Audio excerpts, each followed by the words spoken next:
Hello friends, कैसे हो आप सब। उम्मीद है सब बढ़िया होंगे, अपनी तैयारी कर रहे होंगे। मैं मोहित स्वागत करता हूं आपका करियर मेंटर एकेडमी के यूट्यूब चैनल पर।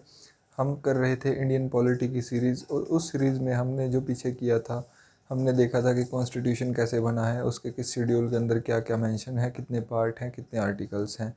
अब हम शुरू करने वाले हैं आर्टिकल्स की सीरीज़ में। 1 to 4 तक हम डिस्कस कर चुके थे कि 1 से लेकर 4 तक यूनियन एंड इट्स टेरिटरी से रिलेटेड हैं। अब हम आगे शुरू करते हैं कि आगे कौन सा पार्ट 1 हम कर चुके हैं। आगे आता है पार्ट 2 को डिस्कस करते हैं। तो देखिए, पार्ट 2 के अंदर जो मेरा चैप्टर आता है वो आता है सिटीजनशिप, नागरिकता। इसको बोलते हैं नागरिकता। अब हम सभी क्या हैं? हिंदुस्तान के नागरिक हैं। अब हमें जो नागरिकता मिली है वो कहाँ से मिली है, कैसे मिली है, ये सब डिस्कस किया गया है इसके अंदर। सिटीजनशिप जो है वो पार्ट 2 का हिस्सा है, कॉन्स्टिट्यूशन के पार्ट 2 का हिस्सा है। पार्ट 2 का हिस्सा है और इसके अंदर आर्टिकल कहाँ से कहाँ तक डिस्कस किए गए हैं।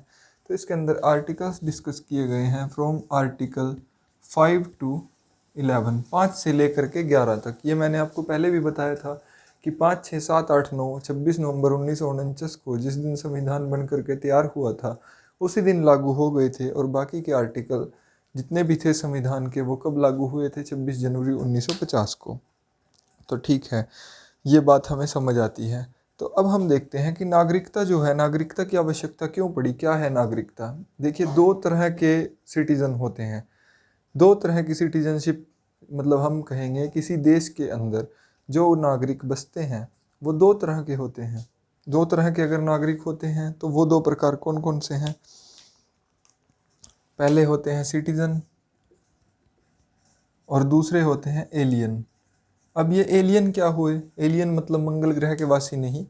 एलियन का मतलब यहाँ पर हुआ जो हिंदुस्तान के वासी नहीं हैं, मतलब हिंदुस्तान के अंदर ना पैदा हुए हैं, कहीं बाहर से आ गए हैं, कोई अमेरिका से आ गया है या कोई इंग्लैंड से आ गया है, कोई अफ्रीका से आ गया है और वो हिंदुस्तान के अंदर रह रहा है, तो वो क्या होगा? एलियन होगा। और सिटीज़न उसको बोलेंगे हम जो हिंदुस्तान का नागरिक है। हो सकता है वो उसके माँ बाप भी हिंदुस्तान के हों, हो सकता है वो बाहर की कंट्री में कहीं पैदा हुआ है। सपोज़ कीजिए कोई व्यक्ति ऑस्ट्रेलिया के अंदर पैदा हुआ है और उसके बाद उसने ओवरसीज सिटीजनशिप इंडिया की ली हुई है, तो वो क्या होगा? वो इंडिया का सिटीज़न होगा, ना कि एलियन। वहीं कोई एक ऑस्ट्रेलिया का बंदा है जिसके माँ बाप ऑस्ट्रेलिया के हैं, वो खुद ऑस्ट्रेलिया में पैदा हुआ है और वो यहाँ पर आता है, तो वो क्या माना जाएगा? एलियन माना जाएगा। अब जैसे कि आपको पता होगा कि रोहिंग्या वाले जो मसला हुआ था म्यांमार के अंदर, रोहिंग्याज को बाहर निकाल दिया गया था, तो वो बहुत ज़्यादा माइग्रेट कर गए थे किस तरफ? इंडिया के अंदर। काफ़ी सारे तो दिल्ली के अंदर रहते हैं, तो वो सब क्या हैं? वो इंडिया के सिटीज़न नहीं हैं, वो हैं एलियन। ठीक है, वो बात अलग है। हम लोग उनको आतंकवादी वगैरह बोलते रहते हैं क्योंकि वो सब, उनमें से कुछ लोग इस एक्टिविटीज़ में संलिप्त होते हैं। लेकिन ऐसा ज़रूरी नहीं है कि हर एक एलियन ही आपका क्या हो? टेररिस्ट हो। तो हमने डिस्कस किया कि दो तरह के हमारे पास व्यक्ति हुए, एक हुआ सिटीज़न और दूसरे हुए मेरे पास एलियन। सिटीजन जो मेरे होंगे वो क्या होंगे? फुल मेंबर होंगे इंडियन स्टेट के, और एलियन जो होंगे वो बाहर की टेरिटरी के हैं। अब एलियन के अंदर भी दो कैटेगरीज डिवाइड होती हैं। एलियन के अंदर दो कैटेगरी डिवाइड होती हैं, एक होते हैं फ्रेंडली एलियन, एक होते हैं एनिमी एलियन। फ्रेंडली और एनिमी। अब फ्रेंडली और एनिमी एलियन से क्या मतलब है? फ्रेंडली एलियन वो होते हैं जिनका भारत के साथ दोस्ताना संबंध है, उन कंट्रीज़ के जो वासी होंगे वो फ्रेंडली एलियन कहलाएंगे। एनिमी एलियन कैसे कहलाएंगे? जैसे मान लीजिए कोई व्यक्ति चाइना का है या कोई व्यक्ति पाकिस्तान का है और वो हिंदुस्तान के अंदर अगर आता है तो वो कैसा हुआ? Enemy alien. ठीक है, तो अब आप कहोगे कि ये हमें क्यों बताया जा रहा है? सिटीजन कौन है, एलियन कौन है, इसका क्या ज़रूरत पड़ने वाली है? क्या ये कहीं पूछा जाने वाला है? तो अभी मैं इसकी रिलेवेंसी आपको समझाता हूँ कि ये मैंने आपको क्यों समझाया है। देखिए, संविधान के अंदर अधिकार दिए हुए हैं नागरिकों को। जो हमने पढ़ा था कि पार्ट 3 इसके बाद जिसको हम पढ़ेंगे उसके अंदर क्या है? मेरे फंडामेंटल राइट्स हैं। और फंडामेंटल राइट्स को कैटेगरीली डिवाइड किया गया है कि कुछ अधिकार ऐसे हैं जो सिर्फ और सिर्फ सिटीजन्स के लिए हैं और कुछ अधिकार ऐसे हैं जो सिटीजन्स और एलियंस दोनों के लिए हैं।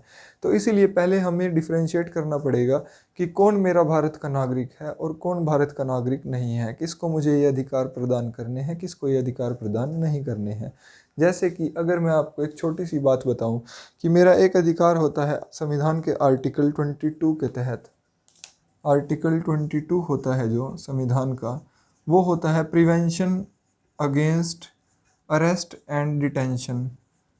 मतलब कि ये हुआ prevention against arrest and detention, ये बहुत इम्पोर्टेंट है।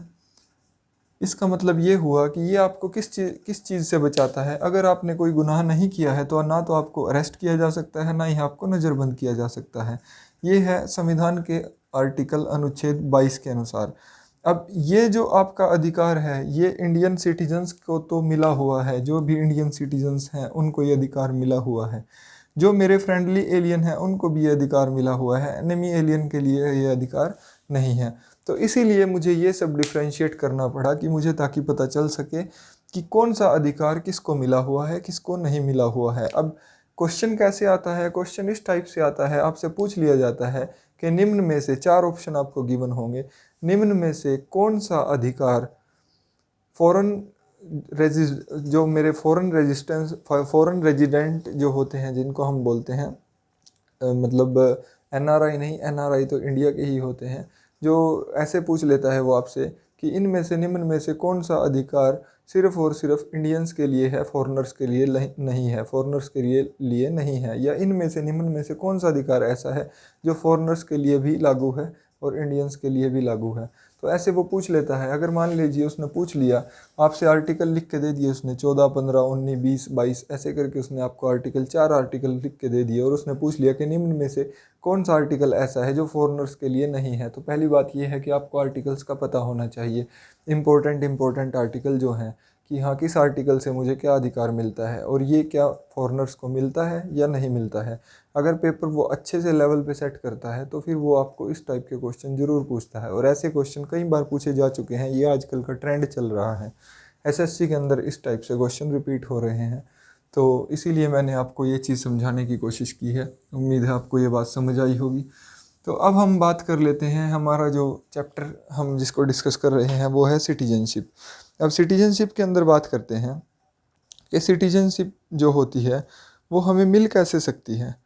अब मिल कैसे सकती है, इस पे अगर हम बात करते हैं तो क्या होता है कि सिटीजनशिप पाने के कई तरीके हैं। अब हमें पता है कि हिंदुस्तान जो आज़ाद हुआ वो 15 अगस्त 1947 को आज़ाद हुआ, यानी कि 15 अगस्त 1947 से पहले जो पाकिस्तान के अंदर हिस्सा चला गया है या बांग्लादेश के अंदर चला गया है, उस हिस्से के अंदर जो वासी रहते थे वो हिंदुस्तान के सारे के नागरिक थे।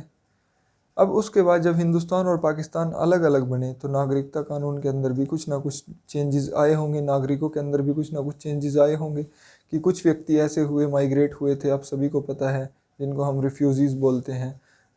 वो मतलब पार्टीशन के टाइम पे पाकिस्तान से हिंदू लोग इधर आए और यहाँ से पाकिस्तान के अंदर मोमडन चले गए थे, जो भी हुआ था मतलब प्रोसेस। तो हुआ कि ये था कि जो हिंदू इधर आए थे, माइग्रेट हुए थे, तो उनको नागरिकता, आपने सुना होगा न्यूज़पेपर में भी चलता रहता है कि इतने नागरिक ऐसे हैं, इनको 20 साल के बाद, 22 साल के बाद, ये आई थिंक लास्ट ईयर हुआ था कि नरेंद्र मोदी सरकार ने इतने सारे बंदों को नागरिकता दी, अफ़गानिस्तान के कुछ बंदों को नागरिकता दी जो इतने साल से यहाँ पर रह रहे हैं। तो आप वो सब देखोगे कि नागरिकता मिलते कैसी है। तो 15 अगस्त 1947 का बड़ा अहम योगदान रहा है, क्योंकि इससे क्या हुआ था, पार्टीशन हो गया था, और पार्टीशन होने के बाद फिर नागरिकता संशोधन अधिनियम पास किए गए थे। अलग अलग क्राइटेरिया संविधान के अंदर लगाए गए थे, लिखे गए थे, क्योंकि संविधान तो 15 अगस्त 1947 के बाद बन करके तैयार हुआ है। तो संविधान निर्माताओं ने इस बात का विशेष तौर पर ध्यान रखा था कि जो व्यक्ति माइग्रेट होकर के इधर से उधर जा रहे हैं या वापस आ रहे हैं, हो सकता है कि कोई व्यक्ति यहाँ से हिंदुस्तान से पाकिस्तान चला जाए और फिर पाकिस्तान से वापस उसका मन करे कि मुझे हिंदुस्तान में रहना है। अब एक बार तो वो दुश्मन के देश में चला गया ना, उसके बाद अगर वो वापस आता है तो फिर उसको दुश्मन की तरह ही ट्रीट किया जा रहा है। तो उसको किस टाइप से उसको हिंदुस्तान की नागरिकता देनी है, तो ये सभी प्रावधान कैसे कैसे हुए थे, उन सब को हम डिस्कस करने वाले हैं।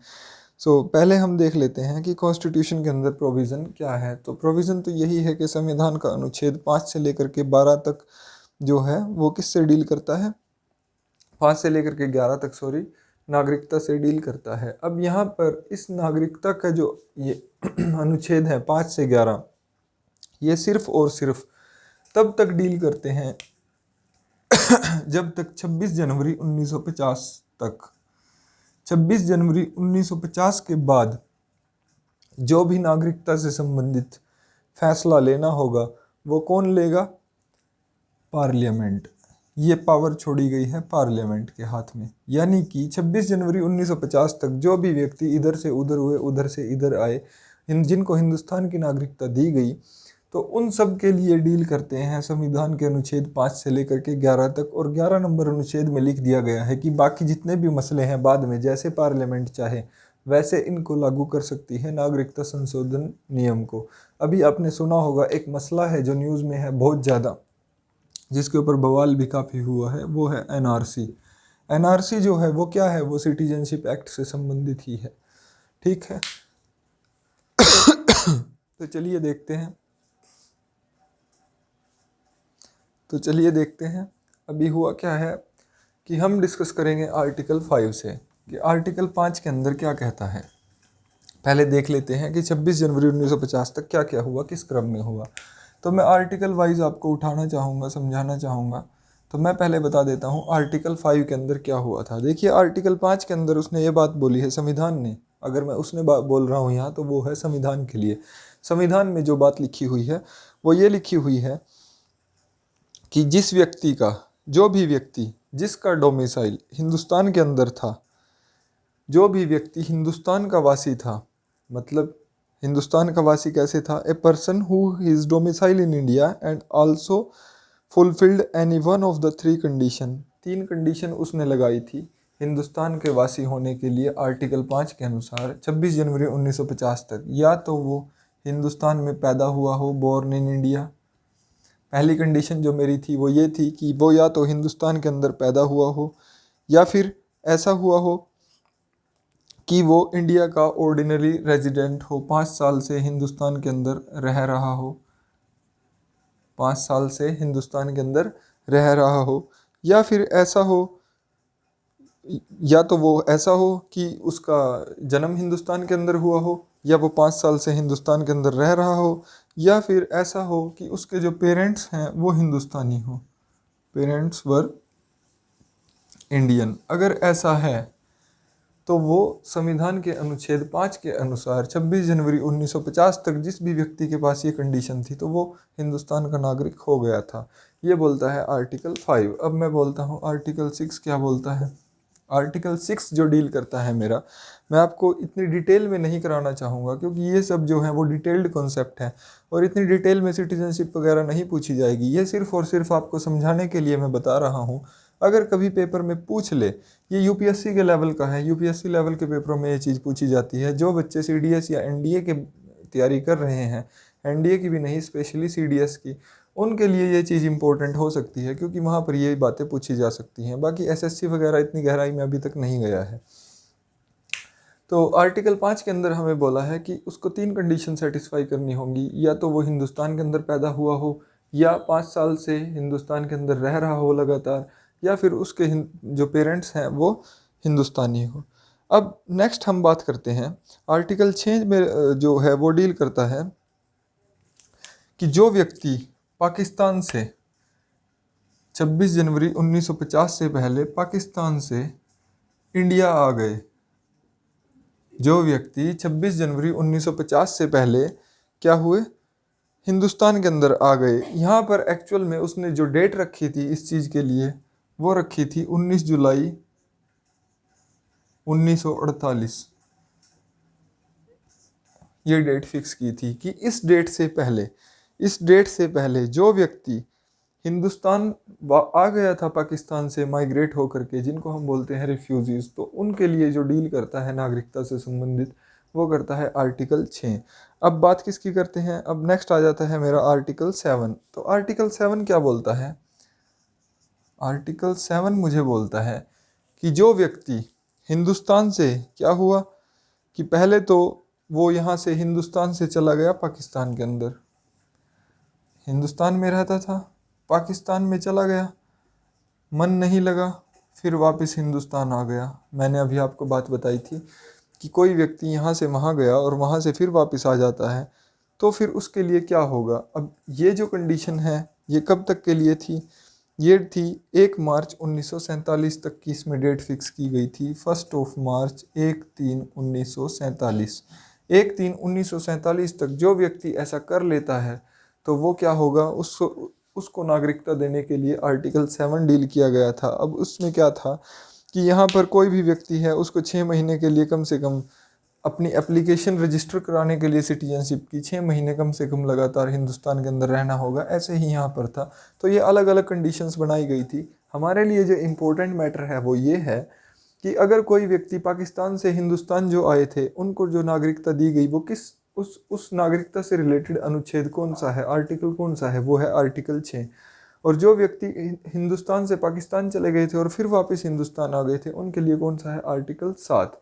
और जो व्यक्ति यहीं के नेचुरलाइज थे, मतलब यहीं के बाशिंदे थे, यहीं के रहने वाले थे इसी ज़मीन पर, उनके लिए डील करता है आर्टिकल 5। तो हमने देखा 5, 6, 7 के अंदर जो डीलिंग की गई है वो किससे डील की गई है, इन सब से। अब बात कर लेते हैं कि आर्टिकल 8 किससे डील करता है। अब आर्टिकल 8 जो है वो डील करता है ओवरसीज सिटीजनशिप से। ओवरसीज सिटीजनशिप का मतलब ये हुआ कि जो व्यक्ति बाहर रह रहा हो, हिंदुस्तान के अंदर नहीं रह रहा है लेकिन है हिंदुस्तानी, ओवरसीज सिटीजन। ओवरसीज सिटीजन को क्या होता था कि एम्बेसी के अंदर, जैसे किसी भी देश की क्या होती है, एम्बेसी होती है,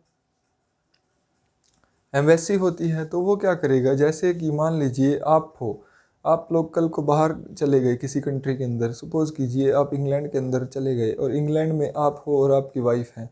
अब आप नागरिक कहाँ के हो, हिंदुस्तान के हो। और सपोज कीजिए कि आपके पास कोई बेबी होता है और वो हुआ है इंग्लैंड के अंदर पैदा, तो अब होगा क्या, वो इंग्लैंड का नागरिक तो हो नहीं जाएगा। तो होगा ये कि अगर आपको उसको हिंदुस्तान की नागरिकता दिलवानी है तो आपको क्या करना पड़ेगा, हिंदुस्तान की जो एम्बेसी है इंग्लैंड के अंदर, आपको वहाँ पर जा कर के नेम रजिस्टर कराना पड़ेगा कि ये हमारा बेबी है। आप उसका बर्थ सर्टिफिकेट वगैरह जो भी फॉर्मेलिटीज़ होती हैं वो लगाओगे और वहाँ पर रजिस्ट्रेशन कराओगे।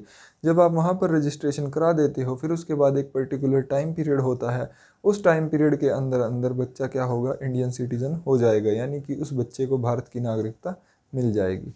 ठीक है। तो ओवरसीज सिटीजनशिप से रिलेटेड जो आर्टिकल थे, जो 26 जनवरी 1950 से पहले पहले जो व्यक्ति बाहर रहते थे उनके लिए डीलिंग की है आर्टिकल 8 ने। अब हम बात कर लेते हैं आर्टिकल 9। आर्टिकल 9 किससे संबंधित है, तो देखिए आर्टिकल 9 के अंदर जो डीलिंग की गई है वो डीलिंग की गई है कि कोई भी व्यक्ति फॉरनर से मेरा बात मतलब हुआ कि जो हिंदुस्तान का वासी नहीं है, फॉरनर मेरा है। फॉरनर का मतलब ये कि कोई अफ़गानिस्तान का व्यक्ति हिंदुस्तान में रह रहा है, कोई चाइनीज़ रह रहा है या कोई यूके का रह रहा है, तो उन सबको नागरिकता जो मिलती है वो मिलती है नेचुरलाइजेशन वगैरह से या रजिस्ट्रेशन से। सो नेचुरलाइजेशन से उनको नागरिकता देने के लिए आर्टिकल 9 का संविधान के अंदर प्रावधान दिया गया था उस समय पर। अब बात करते हैं आर्टिकल 10।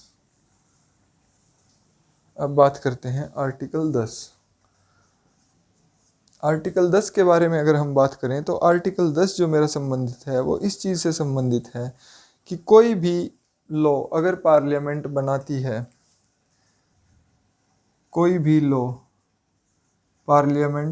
है, यानी कि law made by parliament is applicable to Indian citizens. यानी कि अगर नागरिकता से संबंधित कल को पार्लियामेंट कोई भी कानून पास कर देती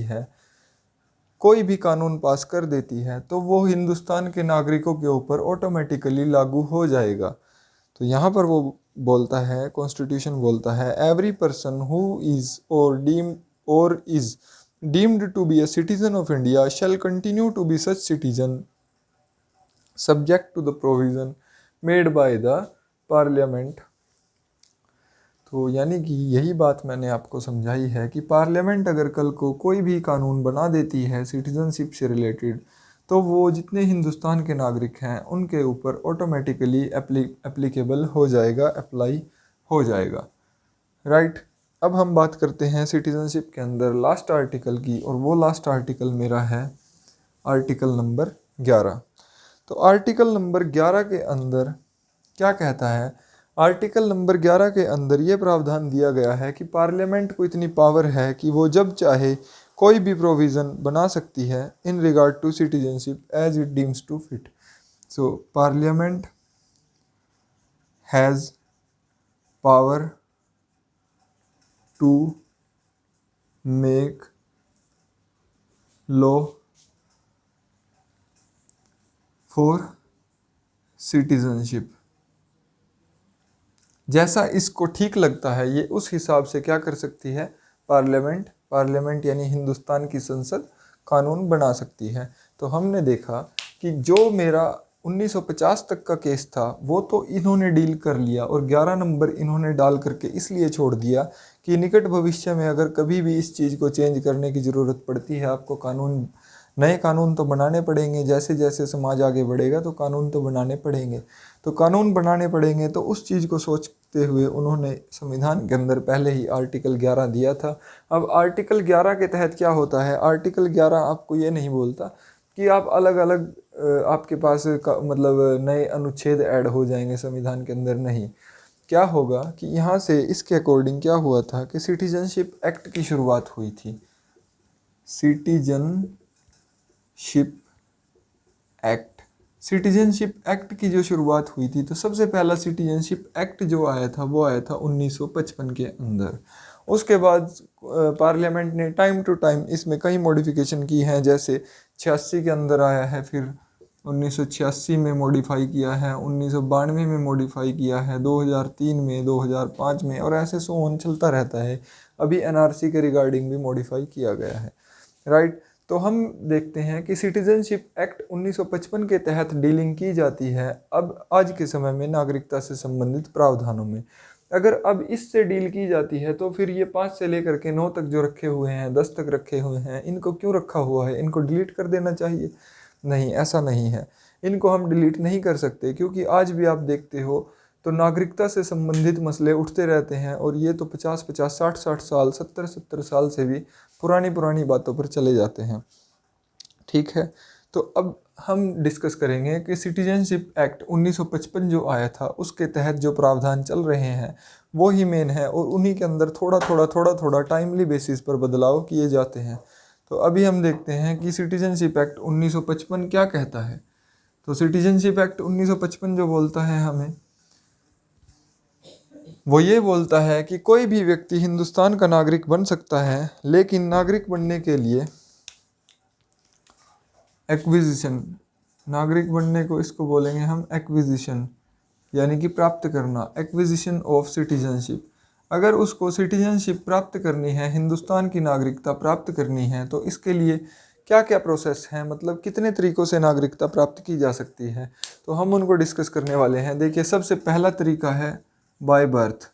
कोई भी व्यक्ति हिंदुस्तान के अंदर पैदा हो गया, हिंदुस्तान की सरजमी पर कोई व्यक्ति पैदा हुआ है, और उसके माता या पिता या दोनों में से कोई एक अगर हिंदुस्तानी है, तो बाय बर्थ वो क्या होगा? हिंदुस्तान का नागरिक हो जाएगा। जैसे कि आप लोग जाते हो, आप लोगों को सिटीजनशिप कैसे मिलती है? आप लोग जाते हो कोर्ट में, तो आप लोगों का बनता है डोमिसाइल सर्टिफिकेट, जहाँ पर लिखा होता है रेजिडेंशियल सर्टिफिकेट। तो वो रेजिडेंशियल सर्टिफिकेट जो है वो क्या है? आपकी नागरिकता का प्रमाण है। तो आपकी नागरिकता का प्रमाण जो हुआ वो कैसे प्रूव हुआ? पटवारी के पास जाता है, तो पटवारी उस पर आपका एमसी लिख के देता है कि ये जन्म से इस शहर का या इस गांव का वासी है। तो वो जो जन्म से लिखता है तो वो क्या है? ये प्रावधान है, वो बाय बर्थ आपको क्या मिल रही है? सिटीजनशिप मिल रही है। अब दूसरा प्रावधान क्या है? दूसरा प्रावधान है डिसेंट, बाय डिसेंट। अब डिसेंट क्या हुआ? डिसेंट का क्या मतलब हुआ? डिसेंट का मतलब ये हुआ कि कोई व्यक्ति हिंदुस्तान के बाहर का है, कोई भी व्यक्ति हिंदुस्तान के बाहर का है, और उसका या तो फादर या मदर हिंदुस्तानी है। वो व्यक्ति हिंदुस्तान से बाहर का है और उसके या तो फादर या फिर मदर हिंदुस्तानी है या फिर दोनों हिंदुस्तानी हैं, तो फिर उसको क्या करना पड़ेगा, अगेन सेंट्रल गवर्नमेंट की काउंसलेट में जा कर के, यानी कि एम्बेसी के अंदर जा कर के उसको क्या करना पड़ेगा, अपना रजिस्ट्रेशन कराना पड़ेगा। और ये जो रजिस्ट्रेशन उसको कराना पड़ेगा, मान लीजिए मैंने आपको बताया था कि हिंदुस्तान के अंदर से कोई भी दो कपल हैं, मान लीजिए ये दो व्यक्ति हैं, ये चले गए, अब यहाँ से हिंदुस्तान को इन्होंने छोड़ दिया और ये चले जाते हैं यूएसए, और इनको यूएसए का रेजिडेंट मतलब रेजिडेंसी मिल जाती है, ये यूएसए के परमानेंट वासी हो जाते हैं। यानी कि अगर यूएसए की सिटीजनशिप इनके पास है तो अब इनके पास हिंदुस्तान की सिटीजनशिप नहीं होगी। तो अगर इनके पास यूएसए की सिटीजनशिप हो जाती है तब इनको क्या करना पड़ेगा, इनका जो बच्चा है अगर उसको ये हिंदुस्तान की, मान लीजिए इनका बेबी हुआ एक, और उसको अब इनको क्या करना है कि इंडिया की सिटीजनशिप दिलवानी है, तो उसके लिए जो प्रावधान है उसको हम बोलते हैं बाय डिसेंट। अब इसमें कंडीशन ये बोला है इसने कि या तो उसका फादर इंडियन हो या फिर मदर इंडियन हो या फिर दोनों इंडियन हो, राइट, या फिर दोनों इंडियन हो। तो उनको क्या करना पड़ेगा, एम्बेसी के अंदर जा कर के एप्लीकेशन देनी पड़ेगी बच्चे के बर्थ की, और वो देनी पड़ेगी विद इन 1 ईयर। यहाँ पर हम बोल सकते हैं विद इन 1 ईयर, बच्चे के पैदा होने के 1 साल के अंदर अंदर उनको एम्बेसी के अंदर एप्लीकेशन देनी होती है। फिर वो एम्बेसी से एप्लीकेशन अप्रूव हो जाती है, तब जा कर के उसको इंडियन सिटीजनशिप मिलती है। अब दो केस हमने देख लिए कि या तो बाय बर्थ हो सकती है या बाय डिसेंट हो सकती है। तीसरा प्रोसेस क्या है, बाय रजिस्ट्रेशन। बाय रजिस्ट्रेशन, अब ये रजिस्ट्रेशन प्रोसेस क्या हुई, रजिस्ट्रेशन प्रोसेस ये हुई कि कोई फ़ॉरेन का वासी था और वो हिंदुस्तान के अंदर रह रहा है, तो वो क्या करेगा, यहाँ की रहने की जो कंडीशंस हैं उनको प्रूव करेगा, उनको सेटिस्फाई करेगा, और फिर उसके बाद क्या करेगा, वो एक एप्लीकेशन फ़ाइल करेगा। एप्लीकेशन कहाँ पर फाइल करेगा, एप्लीकेशन फाइल करेगा भारत सरकार को। वो किसके थ्रू होती है, कोर्ट्स के थ्रू, जैसे होती है एसडीएम कोर्ट या वगैरह, वो सब क्या है, भारत सरकार के नुमाइंदे बैठे हैं, ठीक है। तो वो अपनी एप्लीकेशन प्रोसेस करेगा या इंडियन एम्बेसी के अंदर करेगा, जैसे भी करेगा, तो उसको रजिस्ट्रेशन कराना पड़ेगा। और वो जो रजिस्ट्रेशन कराएगा, तो रजिस्ट्रेशन की डिफरेंट डिफरेंट कंडीशंस हैं। डिफरेंट डिफरेंट कंडीशंस ये होंगी कि जैसे वो एप्लीकेशन अपनी फ़ाइल करता है, तो उसके एप्लीकेशन फ़ाइल करने के बाद, सॉरी, एप्लीकेशन फ़ाइल करने से पहले उसको ऐसे ही कोई है टाइम पीरियड 11 या 12 साल का, 11 या 12 साल तक उसको क्या करना होता है, हिंदुस्तान का वासी बन के रहना पड़ता है। फिर उसके बाद वो एप्लीकेशन फाइल करता है और 1 साल के बाद उसको कहीं जा कर के इंडियन सिटीजनशिप मिलती है, राइट। और इसमें भी बड़े सख्त कानून हैं कि अगर उसने लगातार वो इंडिया से अब्सेंट रहा उस पीरियड के दौरान, तो उसको ये सब दोबारा से करना पड़ेगा, ये प्रोसेस अगेन स्टार्ट हो जाएगी। तो इंडिया की सिटीजनशिप पाना इतना आसान काम नहीं है किसी के भी लिए। तो हमने देखा कि एक होती है रजिस्ट्रेशन प्रोसेस। अब नेक्स्ट आती है मेरी नेचुरलाइजेशन। नेक्स्ट आता है मेरा नेचुरलाइजेशन। अब नेचुरलाइजेशन क्या बोलते हैं, नेचुरलाइजेशन में ये होता है कि मैंने आपको बताया था कि एलियन होते हैं, एलियन दो होते हैं, फ्रेंडली एलियन और एनिमी एलियन। अब मान लीजिए कि पाकिस्तान के अंदर, पाकिस्तान हुआ हमारा एनिमी एलियन, और वहाँ पर यह है कि हिंदुस्तान का जो नागरिक है उसको पाकिस्तान की नागरिकता नहीं मिलती, तो पाकिस्तान के नागरिक को हिंदुस्तान भी अपनी नागरिकता नहीं देगा, राइट। तो नेचुरलाइजेशन के अंदर यही होता है कि ये भी फॉरेनर्स के लिए है, या जैसे गवर्नमेंट के अंदर डिफरेंट डिफरेंट डिप्लोमेट्स जो होते हैं, डिप्लोमेट्स मतलब दूसरे देशों के राजदूत जो हिंदुस्तान के अंदर रहते हैं और सब हैं, और उनके जो बच्चे वगैरह हैं, अगर वो यहाँ पर रह रहे हैं कंटिन्यूअली और वो यहाँ की सिटीजनशिप लेना चाहते हैं, तो उनको नेचुरलाइजेशन वगैरह की प्रोसेस से गुजरना होता है। और इसके लिए भी कानून बड़े सख्त हैं कि उसको हिंदुस्तान के 8वें शेड्यूल के अंदर जो भाषाएं लिखी हुई हैं, हमारी 22 भाषाएं, उनमें से किसी एक का ज्ञान होना चाहिए, उसका करैक्टर अच्छा होना चाहिए, लगातार 14 साल से वो हिंदुस्तान के अंदर रह रहा हो व्यक्ति। तो ये सब है, डिटेल में हमें इसको डिस्कस करने की इतनी ज़्यादा ज़रूरत नहीं है, हमें मेथड्स के बारे में डिस्कस करना बहुत ज़्यादा ज़रूरी है कि हाँ ये हमारा इम्पोर्टेंट है कि हम ऐसे इसको डिस्कस कर, मतलब ऐसे हम सिटीजनशिप ले सकते हैं। तो हमने देखा ये 4 तरीके हुए, और लास्ट जो मेरा है वो है bye incorporation of a territory, incorporation of a territory. अब इनकॉर्पोरेशन ऑफ अ टेरिटरी का मतलब क्या हुआ कि हिंदुस्तान ने कल को सपोज कीजिए पीओके पर दोबारा कब्जा कर लिया, या हिंदुस्तान पाकिस्तान पर कब्जा कर लेता है, तो जितने पाकिस्तान के नागरिक हैं हिंदुस्तान क्या करेगा, ऑटोमेटिकली उनको हिंदुस्तान की नागरिकता दे देगा। अगर वो हिंदुस्तान का हिस्सा बन गया तो अब उसके अंदर जितने भी नागरिक रहते हैं वो कहाँ के हो गए, हिंदुस्तानी। जैसे आपने देखा था, हमने पढ़ा था कि पुर्तगालियों से हमने छुड़वाया था किसको, गोवा को। तो गोवा को जब पुर्तगालियों से हमने छुड़वाया तो गोवा के अंदर जितने भी रेजिडेंट थे उनको कोई बाहर थोड़ी ना भगाया था। वो जितने भी व्यक्ति थे अब वो कहाँ के वासी हो गए थे, हिंदुस्तान के वासी हो गए थे ऑटोमेटिकली। यानी कि कल को अगर हिंदुस्तान किसी टेरिटरी को एक्वायर कर लेता है, इनकॉर्पोरेट कर लेता है, अपने अंदर सम्मिलित कर लेता है, तो वो क्या हो जाएंगे, हिंदुस्तान के वासी हो जाएंगे ऑटोमेटिकली। ठीक है, तो हमने देखा कि मैं नागरिकता को कैसे प्राप्त कर सकता हूँ। 5 तरीके हैं मेरे पास हिंदुस्तान की नागरिकता को प्राप्त करने के लिए, राइट। तो इनको नोट कर लीजिएगा। अब मैं बात करता हूँ कि ये तो थे प्राप्त करने के तरीके। अब क्या नागरिकता ख़त्म भी हो सकती है? तो हाँ, बिल्कुल हो सकती है। अब नागरिकता ख़त्म करने के तरीके क्या क्या हैं, कि अगर मुझे अपनी नागरिकता ख़त्म करनी है तो एक तरीका तो ये है बाय रिनंसिएशन, इसको बोलते हैं रिनंसिएशन। रिनंसिएशन का मतलब होता है कि स्वयं की इच्छा से छोड़ देना, यानी कि स्वयं छोड़ देना, राइट। उसने क्या किया, अपनी इच्छा से एप्लीकेशन लिख के दी कि मैं हिंदुस्तान की नागरिकता को त्याग कर रहा हूँ, छोड़ रहा हूँ। सेकंड आती है बाय टर्मिनेशन। बाय टर्मिनेशन, अब ये टर्मिनेशन क्या होती है, टर्मिनेशन मतलब टर्मिनेट, ख़त्म हो जाना। तो स्वयं ख़त्म हो जाना, ये हुई स्वयं छोड़ देना, ये हुई स्वयं ख़त्म हो जाना। स्वयं कैसे ख़त्म होगी, मान लीजिए कि आप यहाँ से यूएस चले जाते हो और 6 साल 7 साल या 8 साल के बाद आपको वहाँ का परमानेंट रेजिडेंशियल मिल जाता है, आप वहाँ परमानेंट रेजिडेंट हो जाते हो, आपको वहाँ की सिटीजनशिप मिल जाती है। तो जैसे ही आपको वहाँ की सिटीजनशिप मिलेगी, आपकी यहाँ की हिंदुस्तान की जो सिटीजनशिप है वो क्या हो जाएगी, टर्मिनेट हो जाएगी, राइट। अब एक तरीका तो ये हुआ रिनंसिएशन, एक हुआ टर्मिनेशन। अब एक होता है डिप्रीवेशन। डिप्रीवेशन का मतलब होता है छीन लेना, डिप्रीवेशन। अब छीनेगा कौन, छीनेगी भारत सरकार। भारत सरकार कैसे छीनेगी, अगर आप कोई भी गलत काम करते हो, आपने किसी आतंकवादी गतिविधि के अंदर पाए गए, तो क्या हो सकता है कि आपकी नागरिकता भी छीनी जा सकती है। आप हिंदुस्तान के खिलाफ, हिंदुस्तान किसी देश के साथ, दुश्मन देश के साथ जंग में है, और आप हिंदुस्तान की जो सीक्रेट इन्फॉर्मेशंस हैं उनको दूसरे देश को लीक कर रहे हो, यानी कि आप अपने ही देश से गद्दारी कर रहे हो। तो ये अधिकार जो दिया गया है डिप्रीवेशन का, ये किसको दिया गया है, पार्लियामेंट को दिया गया है।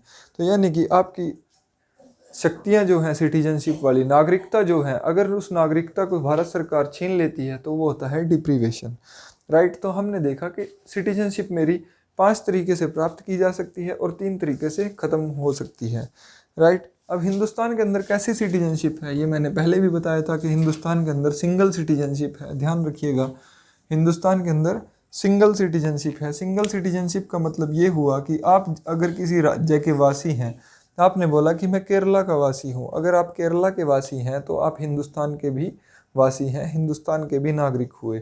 ऐसा नहीं है कि जैसे यूएसए या स्विट्ज़रलैंड के अंदर होता है कि आप एक किसी पर्टिकुलर स्टेट के वासी हैं तो आपको यूएसए की नागरिकता अलग से लेनी पड़ती है, ऐसा यहाँ पर नहीं है। तो हमने जो अप्लाई किया है वो फॉलो किया है किसको, सिंगल सिटीजनशिप को। तो अब होता क्या है कि जो हमारे एनआरआईज होते हैं, एनआरआईज को हम 2 तरीके से डील करते हैं। एक होते हैं हमारे PIO, एक होते हैं OCI। एक होते हैं हमारे PIO, एक होते हैं हमारे OCI। अब इसका क्या मतलब हुआ, इसका मतलब हुआ person of Indian origin card holder. इसका मतलब होता है ओवरसीज सिटीजन ऑफ इंडिया। तो 2 अलग अलग वर्ड हैं, दोनों अलग अलग हैं, दोनों की रहने की कंडीशंस अलग अलग हैं, वो हमें ज़्यादा डिटेल में डिस्कस नहीं करनी है। बस इतना हम बोल सकते हैं कि उसको क्या करना होता है, बड़ा कौन सा होता है। जैसे अगर किसी के पास कोई व्यक्ति है, एनआरआई है, और उसके पास ओवरसीज सिटीजन ऑफ इंडिया का कार्ड है, तो उसको ये होगा कि वो जब यहाँ पर आएगा, जब वो यहाँ पर आएगा तो उसको बार बार पुलिस थाने के अंदर अपना रजिस्ट्रेशन नहीं कराना पड़ेगा। और जो permanent Indian origin card holder होता है व्यक्ति, उसको ये करना होता है कि अगर उसका 180 दिन का टाइम पीरियड ख़त्म हो जाता है और उससे ज़्यादा अगर वो रुकता है, तो उसको इंडियन पुलिस स्टेशन में अपना उपस्थिति दर्ज करानी पड़ती है कि हाँ मैं यहाँ पर रुका हुआ हूँ। तो हमने देखा, ये था मेरा सिटीजनशिप का चैप्टर। सिटीजनशिप हमारा ख़त्म होता है। सिटीजनशिप के अंदर क्या हुआ, आर्टिकल 5 से लेकर 11 तक डिस्कस हुए। पार्ट 2 के अंदर ये आता है और हमने डिस्कस किया कि इसके अंदर डिफरेंट आर्टिकल्स हैं, आर्टिकल्स के अंदर क्या क्या डिस्कशन है। फिर हमने सिटीजनशिप एक्ट 1955 से लेकर के देखना शुरू किया कि कैसे कैसे हम सिटीजनशिप को ले सकते हैं, नागरिकता प्राप्त कर सकते हैं। फिर हमने देखा कि हम सिटीजनशिप को कैसे गंवा सकते हैं। फिर हमने देखा कि हमारे देश के अंदर सिटीजनशिप का कौन सा मॉड्यूल लागू है, तो सिंगल सिटीजनशिप लागू है। अब बात कर लेते हैं कि जो व्यक्ति बाहर रहते हैं, एनआरआईज जिनको हम बोलते हैं, तो वो किस टाइप के होते हैं। उनके पास 2 तरह के कार्ड होते हैं, पीआईओ और ओसीआई, राइट। इनको बारे में ज़्यादा जानकारी रखने की कोई आवश्यकता इतनी खास है नहीं, इनमें ज़्यादा पूछा नहीं जाता है, क्योंकि मैक्सिमम क्वेश्चन जो पूछे जाते हैं वो आर्टिकल से या सिटीजनशिप की एक्वायरमेंट से पूछे जाते हैं, राइट। तो अब हमारा ये सिटीजनशिप चैप्टर यहाँ पर ख़त्म होता है। अब हम बात करेंगे पार्ट 3 की, और पार्ट 3 मेरा बहुत इंपॉर्टेंट है। आई थिंक सबसे ज़्यादा इम्पोर्टेंट अगर कोई चीज़ इसके अंदर है तो वो है मेरा पार्ट 3, जहाँ से मल्टीपल टाइम्स क्वेश्चन पूछे जाते हैं। अप्रोक्सीमेट हर बार क्वेश्चन पूछ लिया जाता है। तो हम उसको देखेंगे कि पार्ट 3 क्या है, पार्ट 3 किससे डील करता है। तो पार्ट 3 आपने पहले भी पढ़ा है, सुना है कि पार्ट 3 मेरा डील करता है फंडामेंटल राइट्स से। पार्ट 3 के अंदर मेरे डिस्कस हुए हैं fundamental rights. Fundamental rights, fundamental rights को हम हिंदी के अंदर क्या बोलते हैं, मौलिक अधिकार। मौलिक अधिकार, मौलिक अधिकार। अब मौलिक अधिकारों की अगर मैं बात करता हूँ तो मेरे मौलिक अधिकार कहाँ से लेकर कहाँ तक डिस्कशन हुए हैं, तो मैं इसको बोल सकता हूँ कि मेरे मौलिक अधिकार जो डिस्कस हुए हैं वो हुए हैं 12 से लेकर के, संविधान के आर्टिकल 12 से लेकर के और 35 तक। तो मैं हर एक आर्टिकल को विस्तार पूर्वक आपको बताऊंगा, क्योंकि ये जो पार्ट है, पार्ट 3, ये बहुत इंपॉर्टेंट पार्ट है और इससे बहुत सारे क्वेश्चन हर बार पूछे जाते हैं। तो हम इसको डिटेल में डिस्कस करेंगे। आप स्टेप बाय स्टेप अपने नोट्स बनाते जाइएगा और इसको नोट करते जाइएगा, ध्यान से समझते जाइएगा कि मैं क्या बोल रहा हूँ, किस आर्टिकल में किससे संबंधित बात हुई है, ठीक है। तो चलिए शुरू करते हैं। हम देखते हैं, सबसे पहले हमारे पास फंडामेंटल राइट्स के बारे में जान लेते हैं कि फंडामेंटल राइट्स होते क्या हैं। देखिए, फंडामेंटल राइट्स होते हैं हमारे मौलिक अधिकार, और हमने पढ़ा था कि ये हमने कहाँ से लिए हैं, यूएसए के कॉन्स्टिट्यूशन से हमने इनको कैरी किया है संविधान के अंदर। तो अब यहाँ पर इम्पोर्टेंट बात ये है कि ये क्यों इतने इम्पोर्टेंट हैं, फंडामेंटल राइट्स पर इतनी अहमियत क्यों दी गई है, ऐसा क्या है इनके अंदर। फंडामेंटल राइट्स जो हैं ये आपको, नागरिकों को, आपको यानी कि आपको, मुझे, हम सभी को, जितने हिंदुस्तान के नागरिक हैं, उनको अधिकार देते हैं कुछ, जिससे सरकारें अपनी मनमानी नहीं कर पाती हमारे ऊपर, ठीक है। तो अब फंडामेंटल राइट्स को इसीलिए क्या कहा गया है कि ये क्या है, ये संविधान का दिल है। तो इसीलिए इनको बोला गया है,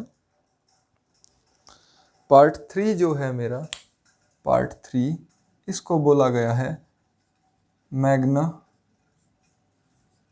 कार्टा ऑफ इंडिया। इसको बोला गया है, इसको नाम दिया गया है मैग्ना कार्टा ऑफ इंडिया। तो इस बात को आप ध्यान रखिएगा, ये क्वेश्चन भी कई बार पूछा जा चुका है कि संविधान के किस पार्ट को मैग्ना कार्टा ऑफ इंडिया कहा जाता है, तो वो कहा जाता है पार्ट 3 को, पार्ट 3 को।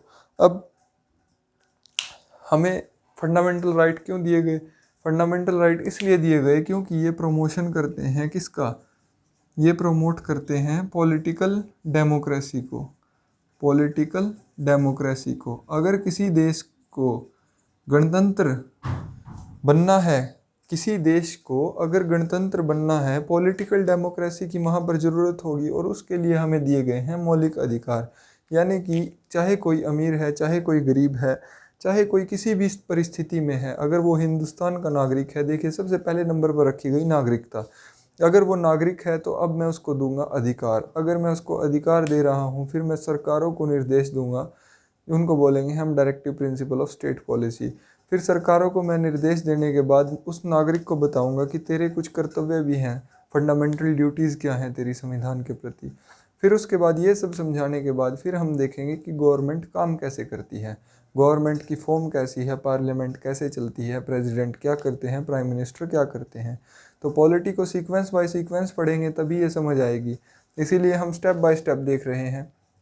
तो हम जो चाहते हैं ये क्या है, फंडामेंटल राइट्स क्या लेकर के आते हैं, ये लेकर के आते हैं पॉलिटिकल डेमोक्रेसी। ठीक है जी, पॉलिटिकल डेमोक्रेसी लेकर के आते हैं। तो अब आर्टिकल 12 से 35 तक बोला है, तो अब इतने सारे क्या है, कितने हैं मेरे पास फंडामेंटल राइट्स, कितने हैं मेरे पास। तो देखिए, जब कॉन्स्टिट्यूशन बना था, संविधान जब बना था, तब उस समय मेरे पास फंडामेंटल राइट्स FR से रिप्रेजेंट कर रहा हूँ, फंडामेंटल राइट्स उस टाइम पर मेरे पास थे 7। और आज की जो सिचुएशन है, ये मैं बात कर रहा हूँ 1950 की। और आज की अगर मैं बात करूँ तो टुडे मेरे पास फंडामेंटल राइट्स जो हैं वो कितने हैं, 6। इनमें से एक राइट कम हो गया है।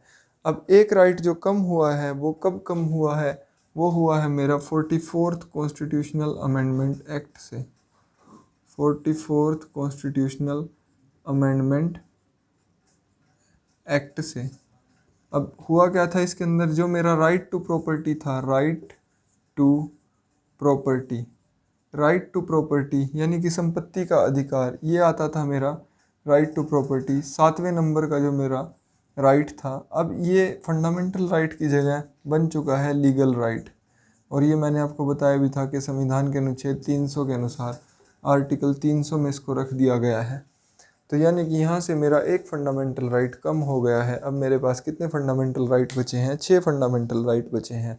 तो वो 6 के 6 फंडामेंटल राइट कौन से हैं, उनको देखते हैं एक बार।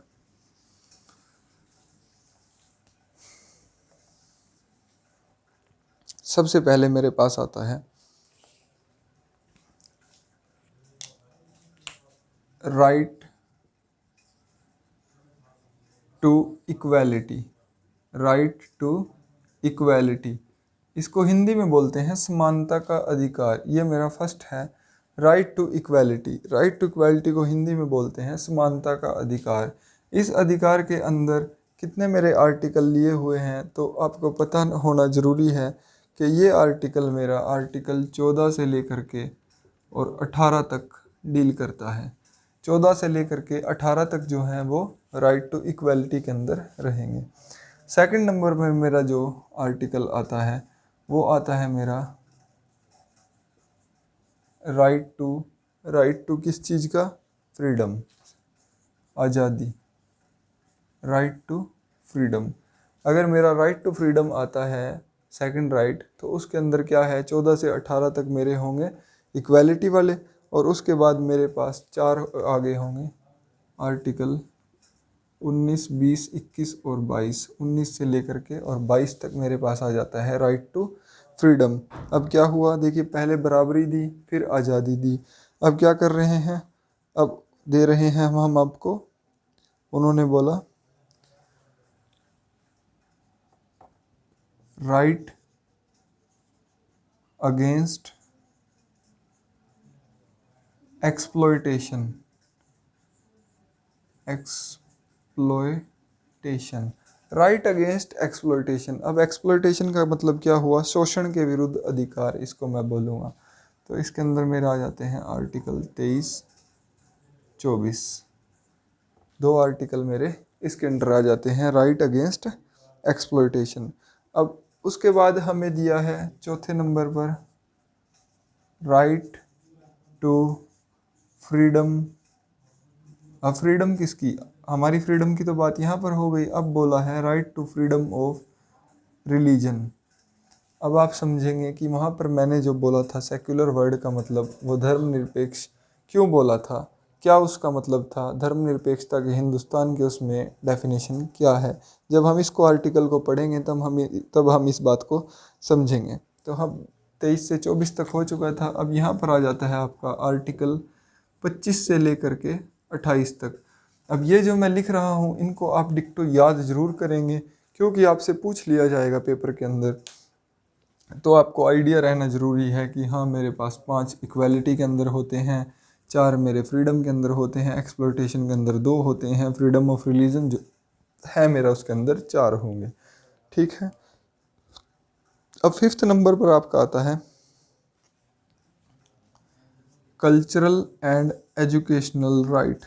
Cultural and educational right. अब देखिए ये बड़ा इम्पोर्टेंट है। ये भी आपको, आप किसी भी कल्चर के हों, किसी भी कल्चर के हों, तो आपको अपने कल्चर को मेंटेन करने का और अपनी एजुकेशन को बढ़ावा देने का अधिकार है। तो आर्टिकल 29 और 30 इससे संबंधित मेरे हैं।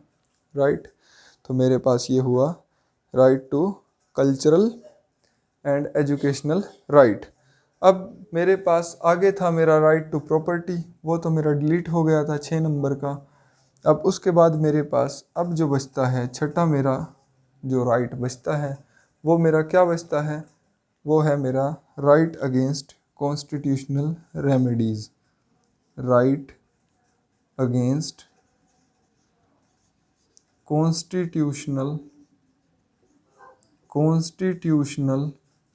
रेमेडीज़। रेमेडी का मतलब होता है दवाई। Right against constitutional remedies. अब इसके अंदर सिर्फ और सिर्फ एक आर्टिकल मेरा आता है, वो है आर्टिकल 32। और ये जो आर्टिकल 32 है इसको क्या बोला जाता है, इसको बोला जाता है हार्ट ऑफ द कॉन्स्टिट्यूशन। संविधान का दिल है ये। अब संविधान का दिल क्यों बोला जाता है, तो वो जब मैं आपको इस आर्टिकल के बारे में हम डिस्कस करेंगे तब मैं आपको समझाऊंगा कि इसको संविधान का दिल क्यों बोला जाता है। तो चलिए पहले हम देख लेते हैं कि फीचर्स क्या हैं मेरे फंडामेंटल राइट्स के। फंडामेंटल राइट्स तो हमने देख लिए कि मेरे ये फंडामेंटल राइट्स हैं। इनको विस्तार से अभी खोल कर पढ़ेंगे कि राइट टू इक्वालिटी में 14 से 18 तक आर्टिकल दिए हुए हैं। 14 आर्टिकल क्या कहता है, 15 क्या कहता है, 16, 17, 18 सभी को एक बार डिस्कस करेंगे। लेकिन अभी मेरे लिए ये जानना सबसे ज़्यादा ज़रूरी है कि 7 मेरे पास राइट होते थे। एक राइट टू प्रॉपर्टी 1978 में 44th कॉन्स्टिट्यूशनल अमेंडमेंट से चला गया। अब मेरे पास 6 बचे हैं। 6 अगर मेरे पास ये बचे हैं तो इनका मतलब क्या हुआ, तो देखिए ये जो राइट हैं ये क्या हैं, इनके बारे में अगर हम बात करें तो इनके बारे में हम बात करते हैं कि ये जो राइट हैं मेरे ये कैसे हैं, क्वालिफाइड राइट हैं। Qualified, not absolute, not absolute but qualified. अब ये क्या लाइन लिख दी, इसका क्या मतलब हुआ, ये तो कुछ अजीब सा लिख दिया। अब अजीब कुछ नहीं है। नॉट एब्सोल्यूट बट क्वालिफाइड का मतलब ये हुआ, एब्सोल्यूट का मतलब वो होता है जो बिल्कुल अडिग रहे, जिसको हिलाया ना जा सके। तो यहाँ पर क्या होता है, जैसे ही संविधान के अनुच्छेद 352 के तहत या फिर 356 तो नहीं उसमें इंक्लूड होगा, खैर 352 के तहत या फिर 360 के तहत, वैसे तो 352 के तहत ही होता है। 352 के तहत जो मेरी इमरजेंसी लगती है, इंटरनल इमरजेंसी, एक्सटर्नल इमरजेंसी जिसको नाम दिया गया है, तो इमरजेंसी की सिचुएशन जैसे ही लगती है संविधान के अनुच्छेद 352 के अनुसार, तो मेरे इनमें से मैक्सिमम राइट्स ऐसे हैं जो वाइप आउट हो जाते हैं। मतलब उन पर क्या लग जाती हैं, रिस्ट्रिक्शंस, पाबंदियां लग जाती हैं। तो अगर किसी चीज़ पर रिस्ट्रिक्शन लग रही है तो इसका मतलब वो अडिग तो है नहीं। तो अब वो कैसी है, क्वालिफाइड है। क्वालिफाइड मतलब उसके ऊपर रिस्ट्रिक्शंस लगाई जा सकती हैं। तो आपसे पेपर में ये प्रश्न पूछा जा सकता है कि क्या जो मेरे फंडामेंटल राइट्स हैं वो एब्सोल्यूट है या क्वालिफाइड है। राइट। तो आपको पता होना चाहिए कि ये इनका नेचर कैसा है। तो ये कैसी नेचर के हैं, ये क्वालिफाइड राइट्स हैं। राइट। तो अब हम देख लेते हैं, आर्टिकल बाय आर्टिकल डिस्कस करते हैं। आर्टिकल 12 और 13 देखिए आप यहाँ पर नहीं आया है। मेरा चैप्टर शुरू हुआ है 12 से और ख़त्म हुआ है 35 से। अगर इनके अकॉर्डिंग आप देखोगे तो 14 से शुरू हो रहा है और 32 पर ख़त्म हो रहा है, तो बीच के 12-13 कहाँ गए? और यहाँ से 32 के बाद 33, 34 और 35 आर्टिकल क्या कहते हैं, तो वो भी हमें पता होना ज़रूरी है। तो अब आइए देखते हैं, डिस्कस करते हैं इनको। तो सबसे पहले मैं डिस्कस कर लेता हूँ आर्टिकल 12। तो आर्टिकल 12 जो है मेरा, वो क्या कहता है कि संविधान के अंदर एक वर्ड यूज़ हुआ है, वो उसका नाम है स्टेट। एक वर्ड यूज़ हुआ है संविधान के अंदर, उसका नाम है स्टेट। स्टेट। तो स्टेट की जो डेफिनेशन है, स्टेट की जो डेफिनेशन है वो किस में लिखी हुई है? आर्टिकल 12 के अंदर लिखी हुई है। आर्टिकल 12 के अंदर स्टेट को कंसिडर किया गया है। यहाँ पर स्टेट से मेरा मतलब ये हुआ कि जो भी भारत की सरकार है, यानी कि भारत की गवर्नमेंट और पार्लियामेंट, देखिए भारत की गवर्नमेंट, भारत की पार्लियामेंट या फिर लेजिस्लेचर या जितनी भी मेरी सरकारी संस्थाएं हैं वो सब इसके अंदर इंक्लूड कर ली गई हैं। ठीक है, तो अब आप बात को समझ चुके होंगे कि स्टेट की जो डेफिनेशन है, स्टेट की डेफिनेशन देने का उसको क्या ज़रूरत पड़ी। उसको इसलिए ज़रूरत पड़ी क्योंकि स्टेट के अंदर सभी कुछ इंक्लूड होता है।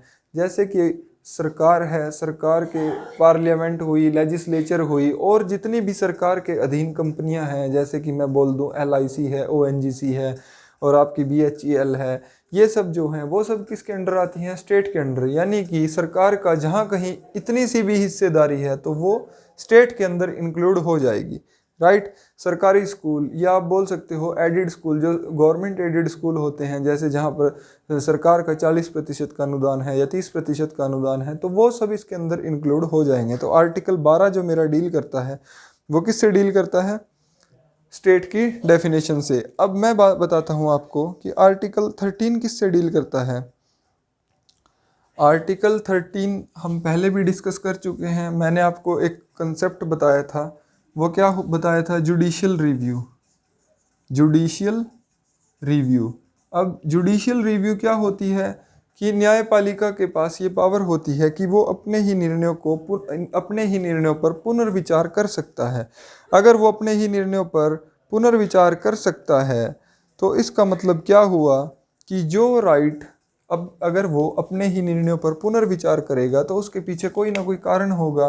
तो पीछे का जो कारण होता है वो होता है law is inconsistent, law is inconsistent with fundamental right.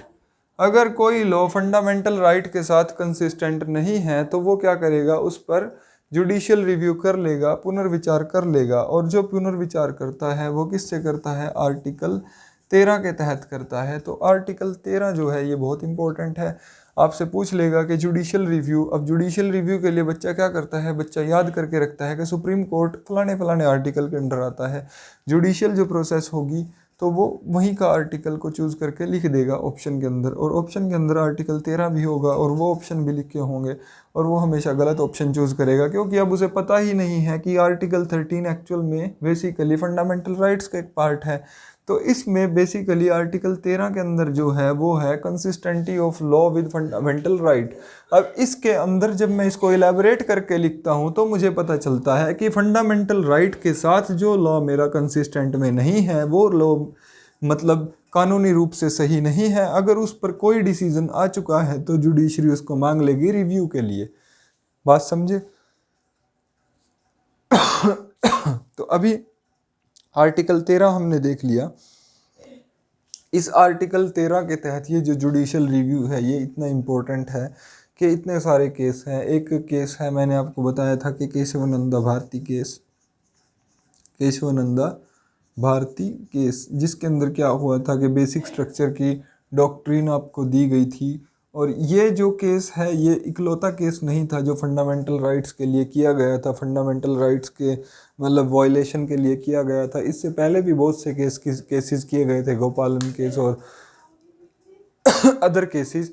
लेकिन इस केस के अंदर जो डॉक्ट्रिन दी गई थी, बेसिक स्ट्रक्चर डॉक्ट्रिन, वो एक बेस बन गई थी और उस बेस के अकॉर्डिंग ही आगे मेरा जितना भी बेसिक स्ट्रक्चर से रिलेटेड कंसेप्ट्स हैं वो सब आज भी इसी केस का हवाला दिया जाता है किसी भी कोर्ट के अंदर हो। ठीक है, 12-13 समझ आई। तो अभी डिस्कस करते हैं हम आर्टिकल 14 टू 18। तो वो मेरा आ जाता है राइट टू इक्वालिटी, जैसा हमने लिखा हुआ है कि राइट टू इक्वालिटी। तो अभी देखेंगे कि राइट टू इक्वालिटी क्या कहता है मुझे। राइट टू इक्वालिटी को बोलते हैं समानता का अधिकार। अब समानता का अधिकार अगर मुझे दिया हुआ है तो उसमें बोला क्या गया है, सबसे पहले आ जाता है आर्टिकल 14। आर्टिकल 14, अगर मैं आर्टिकल 14 की बात करता हूँ तो आर्टिकल 14 मुझे बोलता है कि equality before law, equality before law, equality before law and equal protection of law. अब यहाँ पर देखिए उसके अंदर उसने काफ़ी कुछ मतलब बोल दिया है। उसने बोला है equality before law and equal protection of law. अब इक्वालिटी बिफोर लॉ ये मैंने आपको बताया था कि ये एक ब्रिटिश कॉन्सेप्ट है। जब मैंने आपको बताया था कि कौन सी चीज़ को कहाँ से उठाया गया है तो मैंने बोला था कि इक्वालिटी बिफोर लॉ है, एक होता है रूल ऑफ लॉ। तो दो अलग अलग टर्म्स होती हैं। तो इक्वालिटी बिफोर लॉ जो है वो क्या है, वो एक ब्रिटिश टर्म है। वो कहता है कि कानून के प्रति समानता का अधिकार। अब इसका मतलब क्या हुआ कि ये जो कॉन्सेप्ट है इक्वालिटी बिफोर लॉ ये तो है ब्रिटिश कॉन्सेप्ट और इक्वल प्रोटेक्शन ऑफ लॉ ये है अमेरिकन कॉन्सेप्ट। ये मेरा है अमेरिकन कॉन्सेप्ट और ये है मेरा ब्रिटिश कॉन्सेप्ट। तो दोनों कॉन्सेप्ट के अंदर अलग अलग मतलब हैं। पहला बोलता है इक्वालिटी बिफोर लॉ, मतलब कानून के आगे सब एक समान है, चाहे कोई अमीर है गरीब है सबके लिए एक समान है। और दूसरा बोलता है इक्वल प्रोटेक्शन ऑफ लॉ, कि कानून के हिसाब से चलना है। पहले के और दूसरे के अंदर डिफरेंस ये है कि पहला मुझे ये बोलता है कि किसी भी पर्सन के फेवर में कोई भी स्पेशल प्रिविलेज नहीं दिया जाएगा। यानी कि अगर उसको फर्स्ट पर सोना है जेल के अंदर तो दूसरा व्यक्ति चाहे वो अमीर है, चाहे वो 100 करोड़ या 200 करोड़ या 1000 करोड़ का मालिक ही क्यों ना है या कोई नेता ही क्यों ना है, उसको भी फर्श पर सोना पड़ेगा। ठीक है, यानी कि जैसे ऑर्डिनरी लॉ एक व्यक्ति को ट्रीट करता है वैसे ही दूसरे व्यक्ति को ट्रीट करेगा। ठीक है, अब दूसरा जो कंसेप्ट है मेरा वो ये बोलता है कि सेकंड कंसेप्ट के अंदर बोलता है कि equal protection of law. Equal protection of law का मतलब ये हुआ कि इक्वालिटी ऑफ ट्रीटमेंट मुझे देना पड़ेगा। इक्वालिटी ऑफ ट्रीटमेंट का मतलब ये है कि अगर एक कैदी को बाथरूम की फैसिलिटी अवेलेबल है, ये कैदी नंबर 1 है ये कैदी नंबर 2 है, अगर इसको बाथरूम की फैसिलिटी अवेलेबल है तो इसको भी बाथरूम की फैसिलिटी अवेलेबल करानी पड़ेगी। अगर ये टीवी देख रहा है तो ये भी टीवी देखेगा, अगर ये एसी में सो रहा है तो ये भी एसी के अंदर सोएगा। राइट, अगर इसको सेपरेट रूम मिला हुआ है तो इसको भी सेपरेट रूम देना पड़ेगा। तो दोनों कंसेप्ट अलग अलग हैं। इक्वालिटी बिफोर लॉ में बोलता है कि कानून के लिए सब एक समान है और यहाँ पर बोलता है इक्वल प्रोटेक्शन ऑफ लॉ, के कानून को ब्रेक नहीं करना है। अगर किसी को कोई फैसिलिटी मिल रही है तो वो समान रूप से डिस्ट्रीब्यूट की जाएगी। तो आप देख रहे हो कि दोनों कंसेप्ट जो हैं वो अलग अलग हैं। राइट, अब एक चीज़ और है जो इम्पोर्टेंट है, इम्पोर्टेंट वो ये है कि जो इक्वालिटी बिफोर लॉ है, इक्वालिटी बिफोर लॉ ये ना रूल ऑफ लॉ को एक कंसेप्ट है। ये कंसेप्ट है रूल ऑफ लॉ का, और इसको जिस बंदे ने उत्पादित किया था उसका नाम था डाइसी। उसका कंप्लीट नाम जो था, कंप्लीट नाम था इसका A.V. डाइसी। A.V. डाइसी इसका नाम था। तो ये आपसे कई बार पूछा जा सकता है क्योंकि इस टाइप के क्वेश्चंस आजकल पूछे जाने लगे हैं कि ये जो कॉन्सेप्ट है वो लिया गया है, वो ऐसा किसने कहा था, किसने ये स्टेटमेंट कही थी, या फिर ये चीज़ कहाँ से ली गई है, इसको किसने उत्पादित किया था। तो आपको ध्यान रखना होगा कि इक्वालिटी बिफोर लॉ जो है वो किसका कंसेप्ट है, रूल ऑफ लॉ का, और ये कॉन्सेप्ट को इजाद करने वाले का नाम था A.V. डाइसी। राइट, तो आर्टिकल 14 हमने देखा। उसके बाद नेक्स्ट हम देखते हैं आर्टिकल 15। आर्टिकल 15 हमें क्या कहता है? आर्टिकल 15 मुझे बोलता है,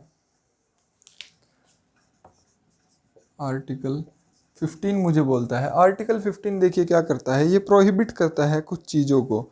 तो प्रोहिबिट किसको करता है? It prohibits discrimination. Article 14 prohibits discrimination. Discrimination मतलब डिस्क्रिमिनेट करना, डिस्क्रिमिनेशन ऑन सर्टेन ग्राउंड्स, इस बात को जरूर ध्यान रखना, ऑन सर्टेन ग्राउंड्स। अब सर्टेन ग्राउंड्स की बात हो रही है, डिस्क्रिमिनेशन मतलब शोषण को। तो ये क्या करता है? शोषण के विरुद्ध अधिकार है। देखिए हमने यहाँ पर बात कर रहे हैं राइट टू इक्वालिटी, तो इक्वालिटी के अंदर सिर्फ और सिर्फ कानून को बराबर बराबर रखने की बात नहीं है, वो उसने बात की है कि आपका डिस्क्रिमिनेशन मतलब आपको डिस्क्रिमिनेट नहीं किया जाएगा, वर्जित नहीं किया जाएगा किसी चीज़ों से। अब किन चीज़ों से वर्जित नहीं किया जाएगा, इस चीज़ को हम देख लेते हैं कि उसने किस चीज़ों पर मनाही लगाने से मना किया है कि हम ऐसा नहीं कर सकते, अगर ऐसा कर सकते हैं तो हम डायरेक्टली अपनी आवाज़ उठा सकते हैं। तो किस चीज़ के बिहाफ पे? कि कोई भी व्यक्ति डिस्क्रिमिनेट नहीं किया जाएगा। किन ग्राउंड्स के आधार पे? किसी भी व्यक्ति को डिस्क्रिमिनेट नहीं किया जा सकता। वर्ड लिखा है ओनली ऑफ रिलीजन, यानी कि धर्म के आधार पे पहले हम बोलते हैं। दूसरा हम बोलते हैं रेस, यानी कि वो किस रेस से है, गोरा है, काला है, कैसे। उसकी कास्ट के आधार पे, उसकी कास्ट क्या है, उसका रिलीजन, रेस, कास्ट, सेक्स और प्लेस ऑफ बर्थ, मेल है या फीमेल है, या फिर प्लेस ऑफ बर्थ, वो किस जगह पर किस कंडीशन में पैदा हुआ है। ये सब चीज़ें कोई मैटर नहीं करेंगी। अगर कोई व्यक्ति इन ग्राउंड्स के आधार पर किसी का शोषण करता है, किसी को बोलता है कि आप इस कुएं से पानी नहीं भर सकते, जैसा कि होता भी था, आप लोगों ने सुना होगा, नाटक वगैरह देखे होंगे पुराने टाइम में कि पहले कैसा होता था कि वो मंदिर में नहीं जा सकता। आज भी हो जाता है कुछ जगह पर जहाँ पर एजुकेशन का उतना ज़्यादा नहीं है, लोग अनएजुकेटेड ज़्यादा हैं, वहाँ पर शोषण आज भी होते हैं। तो वहाँ पर देखिए, यहाँ संविधान में ये प्रावधान शुरुआत में ही दे दिए गए थे कि किसी भी व्यक्ति को इस आधार पर कि वो इस जात का है, किसी होटल के अंदर घुसने से मना करना, कहीं पर बैठने से, किसी तांगे के अंदर या बग्गी के अंदर बैठने से, किसी चर्च वगैरह में या मंदिर वगैरह के अंदर घुसने से मना करना, या किसी कुएं से पानी भरने से मना करना। तो ये सब चीज़ें कोई भी व्यक्ति किस रिलीजन से है, किस रेस से है, किस कास्ट से है, किस सेक्स से है, किस प्लेस ऑफ बर्थ से है। अब मान लीजिए कि कोई व्यक्ति मुसलमान है और उसको मंदिर में घुसने से अगर मनाही कर रहा है कोई, तो वो क्या है? डिस्क्रिमिनेशन है। किस ग्राउंड पे? कि भाई आप उसको उसके धर्म के आधार पर क्या कर रहे हो, जज कर रहे हो। तो आ तो कोई भी सकता है, वो प्लेस ऑफ वर्शिप है। अगर वो वहाँ पर आ करके आपके धर्म को ठेस पहुँचाता है, तब उसने कानून तोड़ा है, तब उसके ऊपर कार्रवाई का हक बनता है। लेकिन आप उसको सिर्फ इसलिए बाहर नहीं रोक सकते कि वो किसी दूसरे समुदाय का है, ठीक है। और ये सिर्फ और सिर्फ एक कम्युनिटी पे लागू होने वाली बात नहीं है, ये सभी कम्युनिटीज़ पे बराबर बराबर लागू होती है, राइट। उम्मीद है ये बात समझ आई होगी। तो अब हम आगे देखते हैं नेक्स्ट, आर्टिकल 16 क्या कहता है। तो आर्टिकल 16 मुझे बोलता है,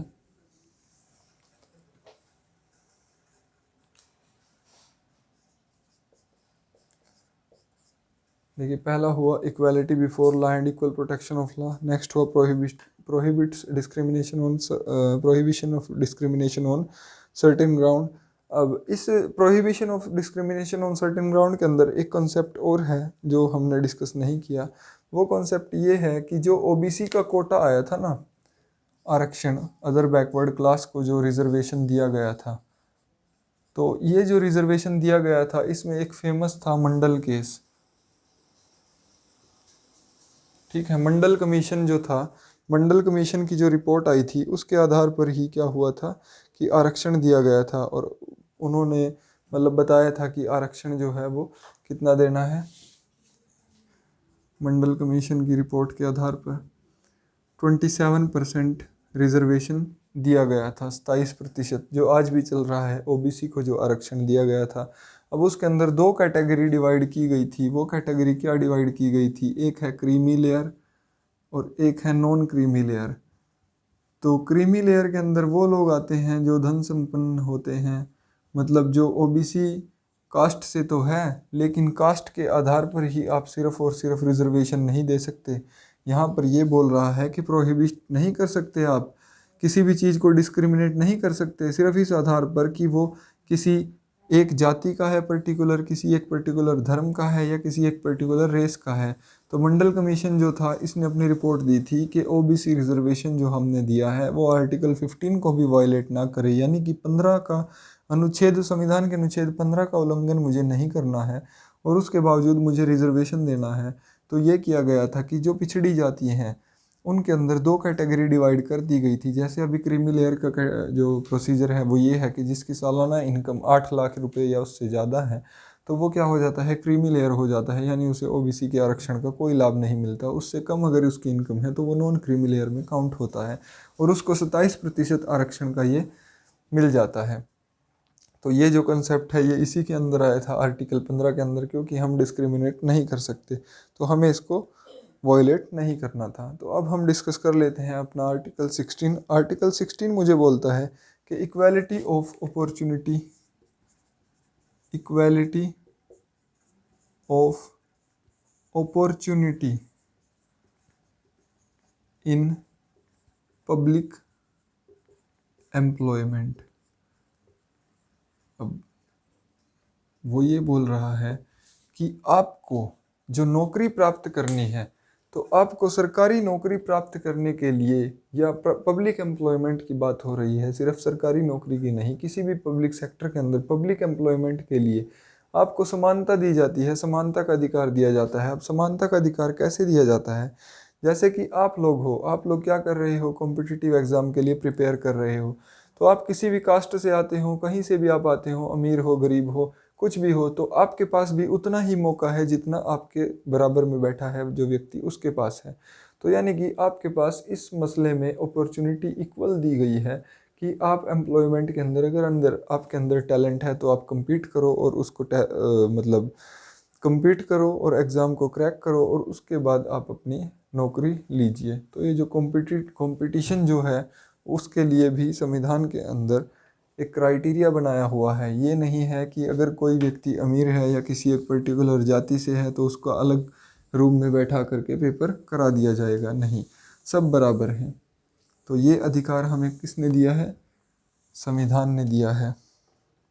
आपने देखा कि अभी तक 14 से लेकर के 16 तक हमने डिस्कस कर लिए, तो सभी के अंदर इक्वालिटी की बात हो रही है, इसीलिए इसको कंबाइन नाम दिया गया था कि 14 से लेकर के 18 तक जो अनुच्छेद हैं वो किसके बारे में बात कर रहे हैं, बराबरी के बारे में बात कर रहे हैं। तो हमने इसको नाम दिया था राइट टू इक्वालिटी।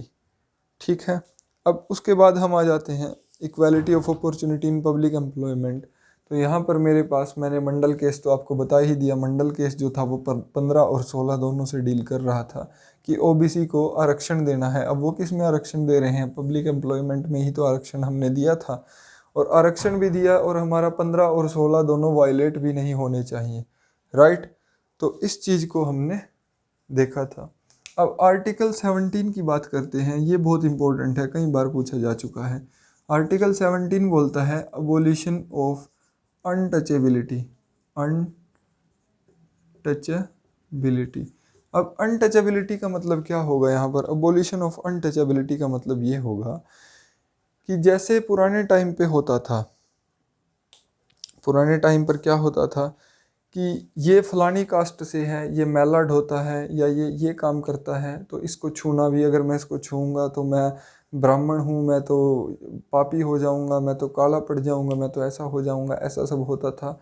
तो उस चीज़ को हिंदुस्तान के अंदर इतना ज़्यादा था ये कि जैसे कोई भी व्यक्ति है वो मैलर्ड होने का काम करता है तो उसको घर में घुसने तक नहीं दिया जाता था, उसको बासा कुसा खाना दिया जाता था और भी बहुत कुछ था, उसको कोई पानी नहीं पूछता था भले ही वो प्यास से मर ना जाए।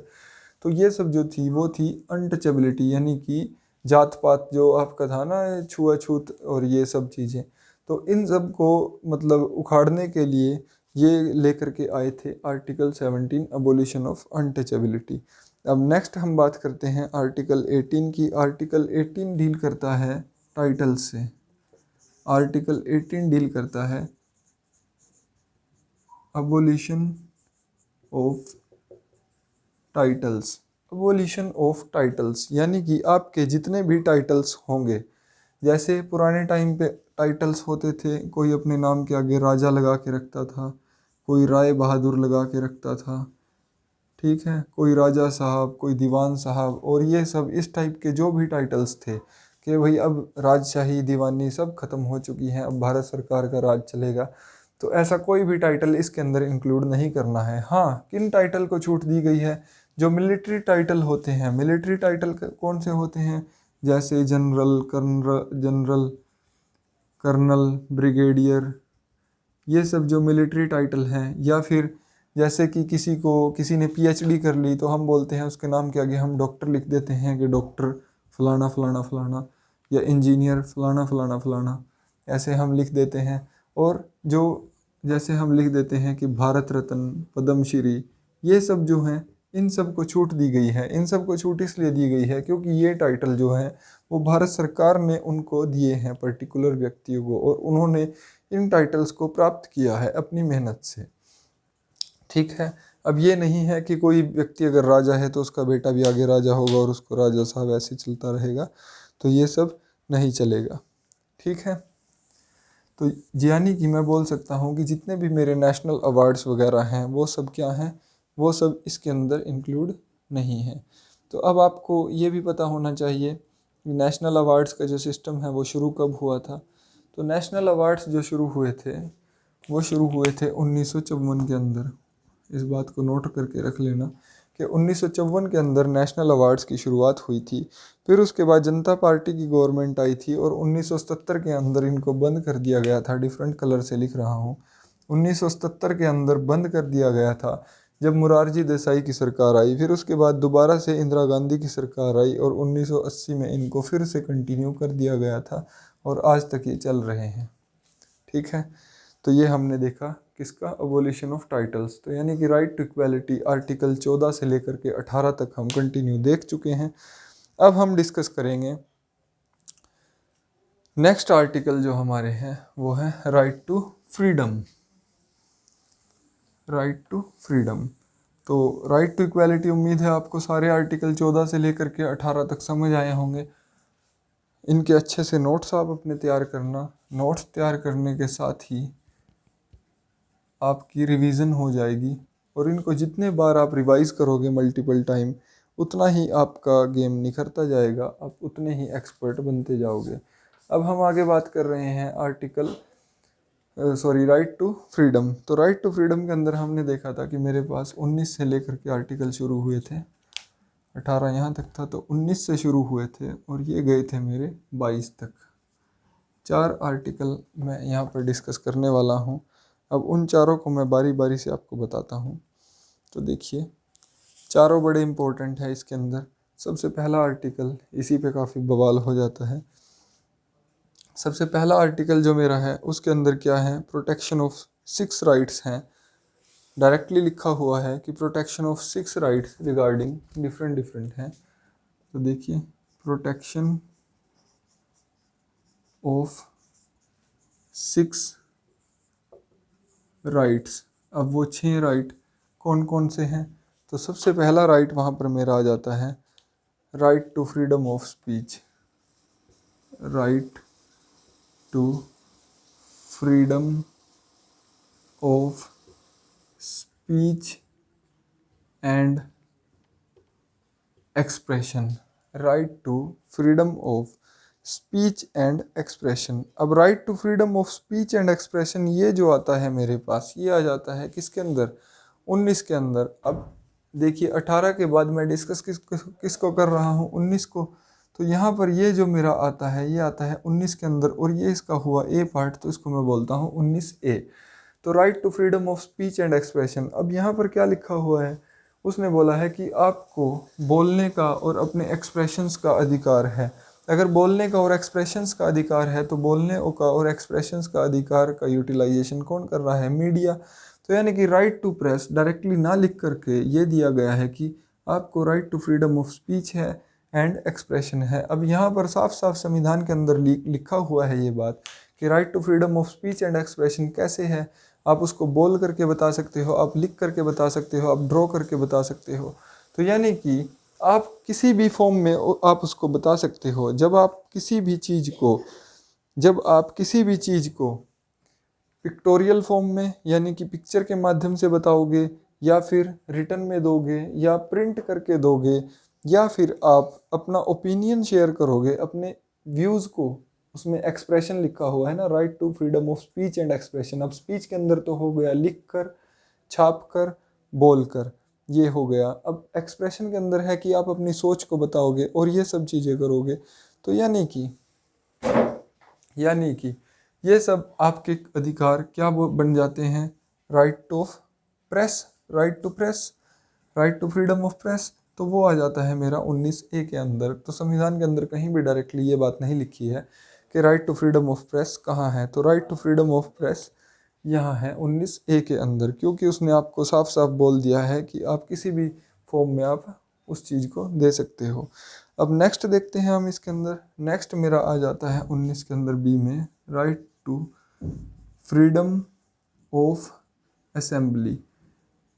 Freedom of assembly, freedom of assembly का मतलब ये हुआ कि आप हर एक सिटीज़न को ये अधिकार है कि वो साथ में इकट्ठा हो करके एक असेंबली बना सकता है, कोई नेतृत्व किसी चीज़ का कर सकता है। बस हाँ, ये नहीं कर सकता कि वो असेंबली उसने बनाई और भारत विरोधी गतिविधियों के अंदर जुट गया। यानी कि कोई भी अपनी कॉरपोरेशन, कोई भी अपनी पार्टी वगैरह बना सकता है, उसको असेंबल होने का अधिकार है। लेकिन इस छूट के ऊपर एक वो लगता है जिसको आपने पढ़ा होगा कि धारा 144 लग गई है। तो वो जो धारा 144 लगती है वो है under section 144 of CRPC। CRPC का मतलब हुआ क्रिमिनल प्रोसीजर कोड। तो ये लगती है धारा 144। धारा 144 के अंदर क्या होता है कि रिस्ट्रिक्शन होती है कि चार या चार से ज़्यादा व्यक्ति अगर एक जगह पर खड़े हुए पाए जाते हैं तो उनको वायलेशन बोला जाता है, उनको असेंबल होने की परमिशन नहीं होती।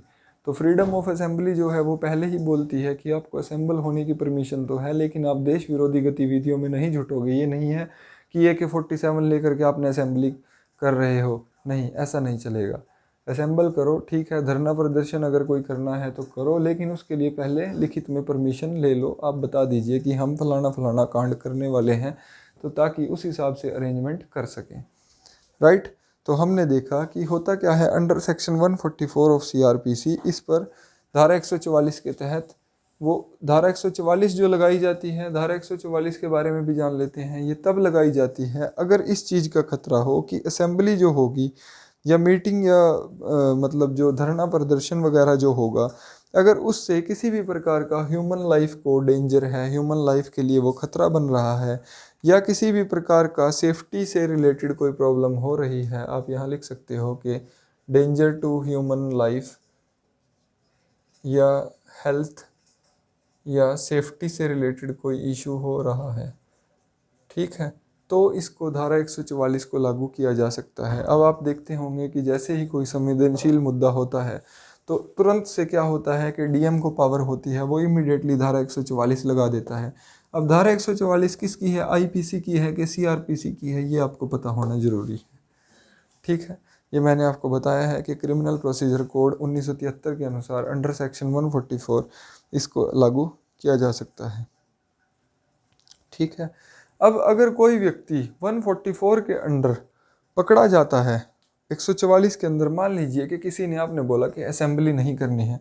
अब मान लीजिए कुछ व्यक्ति ऐसे थे, ढीठ व्यक्ति थे, उन्होंने असेंबली कर ली, तो अब उसको पुलिस पकड़ेगी। अगर पुलिस उसको पकड़ेगी तो उस पर कार्रवाई किसके तहत होगी, तो वो होगी under section 141 of IPC। IPC मतलब Indian penal code. Under 141 of IPC Indian penal code, जो कि कहता है कि 5 या उससे ज़्यादा व्यक्ति अगर कहीं पर असेंबल हो रहे हैं, किसके लिए, अनलॉफुल एक्टिविटी के लिए, फॉर एन अनलॉफुल एक्टिविटी। अब जब असेंबली पर रोक लगा दी गई है तो आप कोई भी अगर असेंबली कर रहे हो तो वो अनलॉफुल एक्टिविटी ही होगी। तो उसके वायलेशन के लिए आपके ऊपर अंडर सेक्शन 141 ऑफ आईपीसी कार्रवाई हो सकती है। राइट, उम्मीद है आपको ये बात समझ आई होगी। अब नेक्स्ट देख लेते हैं। हमने बोला है प्रोटेक्शन ऑफ 6 राइट्स है, तो नेक्स्ट हम देखते हैं कि फ्रीडम ऑफ असेंबली हो चुका है हमारा, right to freedom of speech and expression हो चुका है, फ्रीडम ऑफ असेंबली हो चुका है। अब ये बोलता है कि फ्रीडम ऑफ एसोसिएशन है, freedom of association. Freedom of association के अंदर क्या हुआ कि आपने कोई चिट फंड कंपनी खोल ली या कुछ भी खोल लिया, अगर फ्रॉडबाजी नहीं करोगे तो आप बिल्कुल ठीक है, आपको एसोसिएशन का अधिकार है। ठीक है, यानी कि आप कोई भी सोसाइटी चला सकते हो। आपने कोई कोऑपरेटिव सोसाइटी खोल ली, जैसे कि अमूल है, अमूल क्या है, आनंद मिल्क यूनाइटेड लिमिटेड, एक कोऑपरेटिव सोसाइटी की तरह शुरुआत हुई है। तो ये जो एसोसिएशंस है डिफरेंट, उन सब को आप शुरुआत कर सकते हो, वो सब कर सकते हो, बशर्ते कंडीशन वही है कि आप किसी भी प्रकार से सरकार के खिलाफ नहीं जाओगे। राइट, तो ट्रेड यूनियन वगैरह जो हैं ये सब क्या होती हैं, एसोसिएशंस बनती हैं इसी के तहत। अब नेक्स्ट मेरे पास जो राइट आ जाता है वो राइट आ जाता है freedom of movement. Freedom of movement का मतलब ये बनता है कि अगर मान लीजिए कि मैं हरियाणा का वासी हूँ और मैं तमिलनाडु में जाना चाहूँ तो मुझे वहाँ पर जाने से रोका नहीं जाएगा, मुझे रोका नहीं जा सकता। सो किसी जगह पर रीज़नेबल रिस्ट्रिक्शंस लगाई जा सकती हैं, लेकिन उनके लिए जेन्युइन रीज़न होंगे। जैसे मान लीजिए कि किसी एरिया के अंदर कोविड फैला हुआ है और सरकार क्या करती है, लॉकडाउन जैसे सरकार ने लगाया था, तो वो क्या था, फ्रीडम ऑफ मूवमेंट पर डायरेक्टली अटैक था। अब फ्रीडम ऑफ मूवमेंट को अगर सरकार रोक रही है तो उसके लिए उसने कोई ना कोई तो जेन्युइन रीज़न दिया होगा। अगर इसको आपने देखा, मैंने आपको एक बात बताई थी कि fundamental rights are not absolute, they are qualified. तो एब्सोल्यूट नहीं है, एब्सोल्यूट क्यों नहीं है, क्योंकि अगर उसके ऊपर रिस्ट्रिक्शन लगाई जा सकती है। तो मैंने देखा कि मेरे तो फ्रीडम ऑफ मूवमेंट पे अभी रिस्ट्रिक्शन लग के हटी है, कोरोना काल के अंदर लॉकडाउन लगा दिया था। तो फ्रीडम ऑफ मूवमेंट पे अगर रिस्ट्रिक्शन लग सकती है तो इसका मतलब ये हुआ कि ये क्वालिफाइड राइट है, एब्सोल्यूट नहीं है। अब फ्रीडम ऑफ मूवमेंट से मुझे ये पता चलता है कि लॉकडाउन जो लगा था वो सरकार ने यहाँ से उठा करके इस मेरे मौलिक अधिकार का हनन किया था। अब रीज़नेबल रिस्ट्रिक्शन थी, रीज़नेबल रिस्ट्रिक्शन लगाने का मतलब ये हुआ कि जैसे कोई डिजीज़ फैली हुई है तो गवर्नमेंट ये चुन सकती है, इस चीज़ का चुनाव कर सकती है कि आप उस एरिया के अंदर नहीं जाओगे, आप वहाँ पर नहीं जाओगे। या हो सकता है कई बार ऐसा होता है कोई छूत की बीमारी फैली हो या कहीं पर प्लेग फैला हो, हैजा वगैरह ये सब फैले हुए हो, तो वो सब क्या होते हैं, फ्रीडम ऑफ मूवमेंट पर वहाँ सरकार रिस्ट्रिक्शन लगा सकती है। नेक्स्ट आता है freedom of residence. Freedom of residence, अब फ्रीडम ऑफ रेजिडेंस का मतलब क्या हुआ कि आपको कहीं पर भी रहने का अधिकार है। ये नहीं है कि आप दिल्ली के वासी हो और आप बोलो कि मुझे मुंबई में सेटल होना है तो मुंबई में आपको कोई घर नहीं देगा, नहीं, आप वहाँ पर भी ज़मीन ले सकते हो, रह सकते हो, अपना मकान लीजिए, किराए का मकान लीजिए, जो मर्जी करिए, आप वहाँ पर रह सकते हो। अब नेक्स्ट है आता है मेरा इस कड़ी में, मेरे 5 हो चुके हैं, लास्ट है मेरा फ्रीडम ऑफ प्रोफेशन।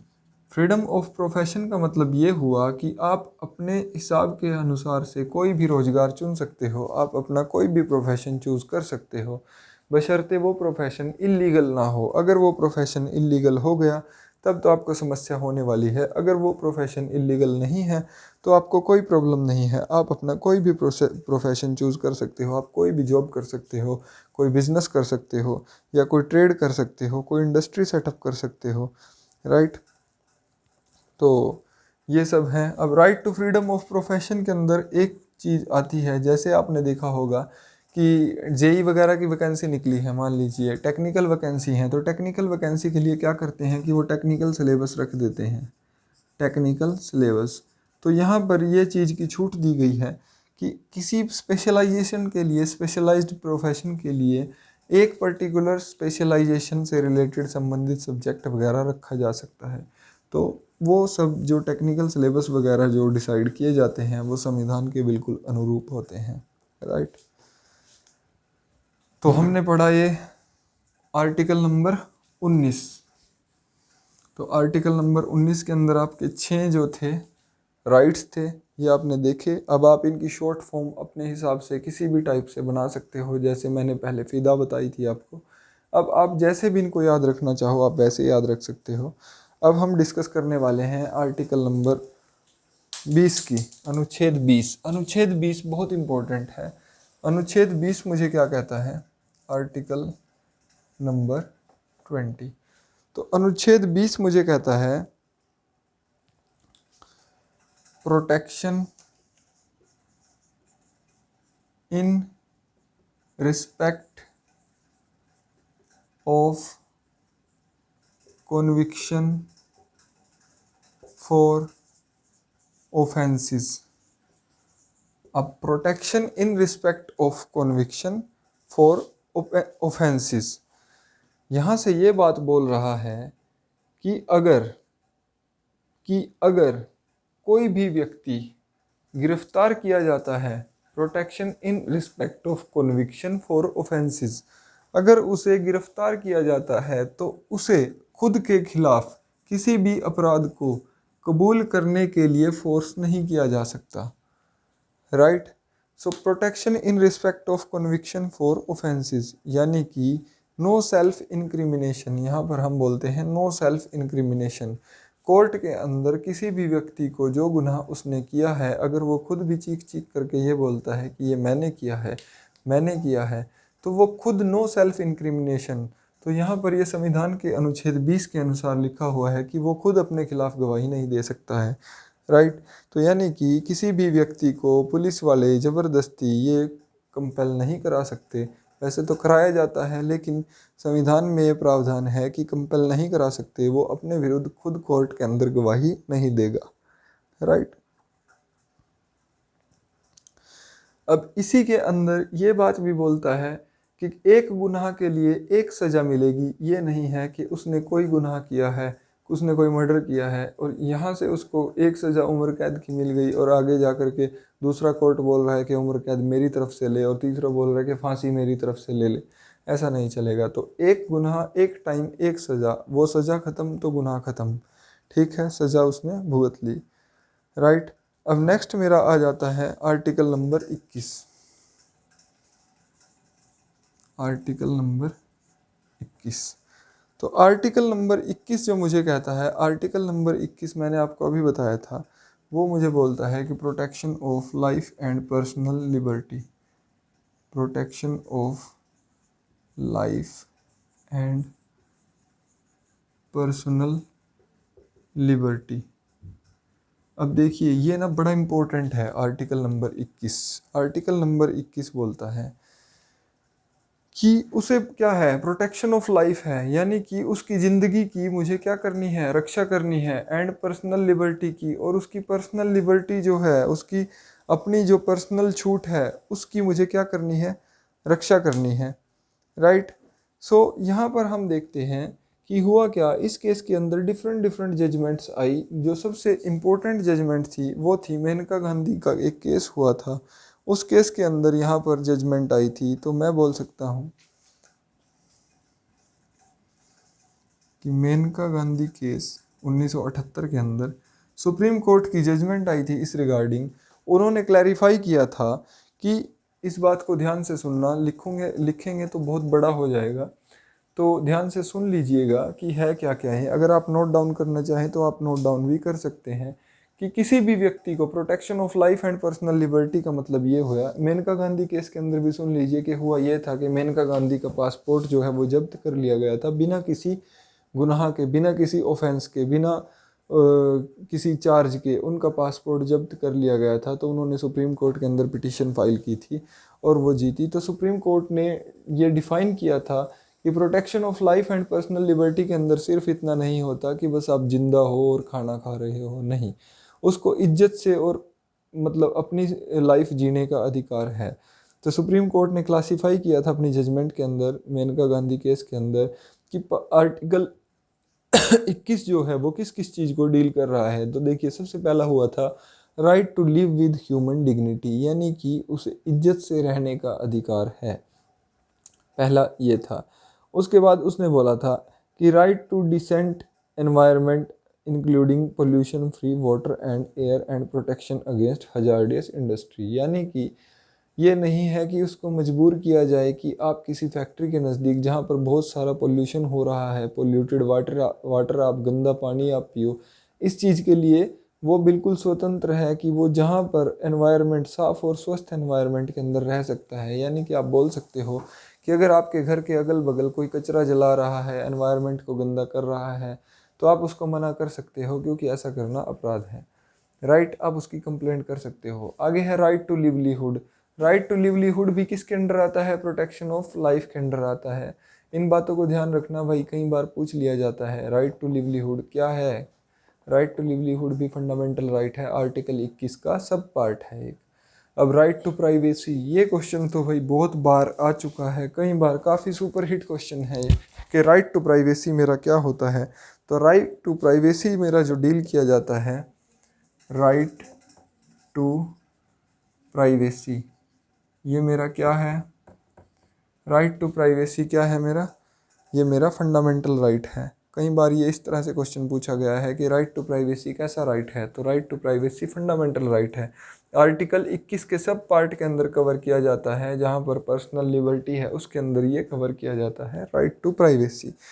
अब right to shelter, right to health, इस टाइप से मल्टीपल आपके पास हैं।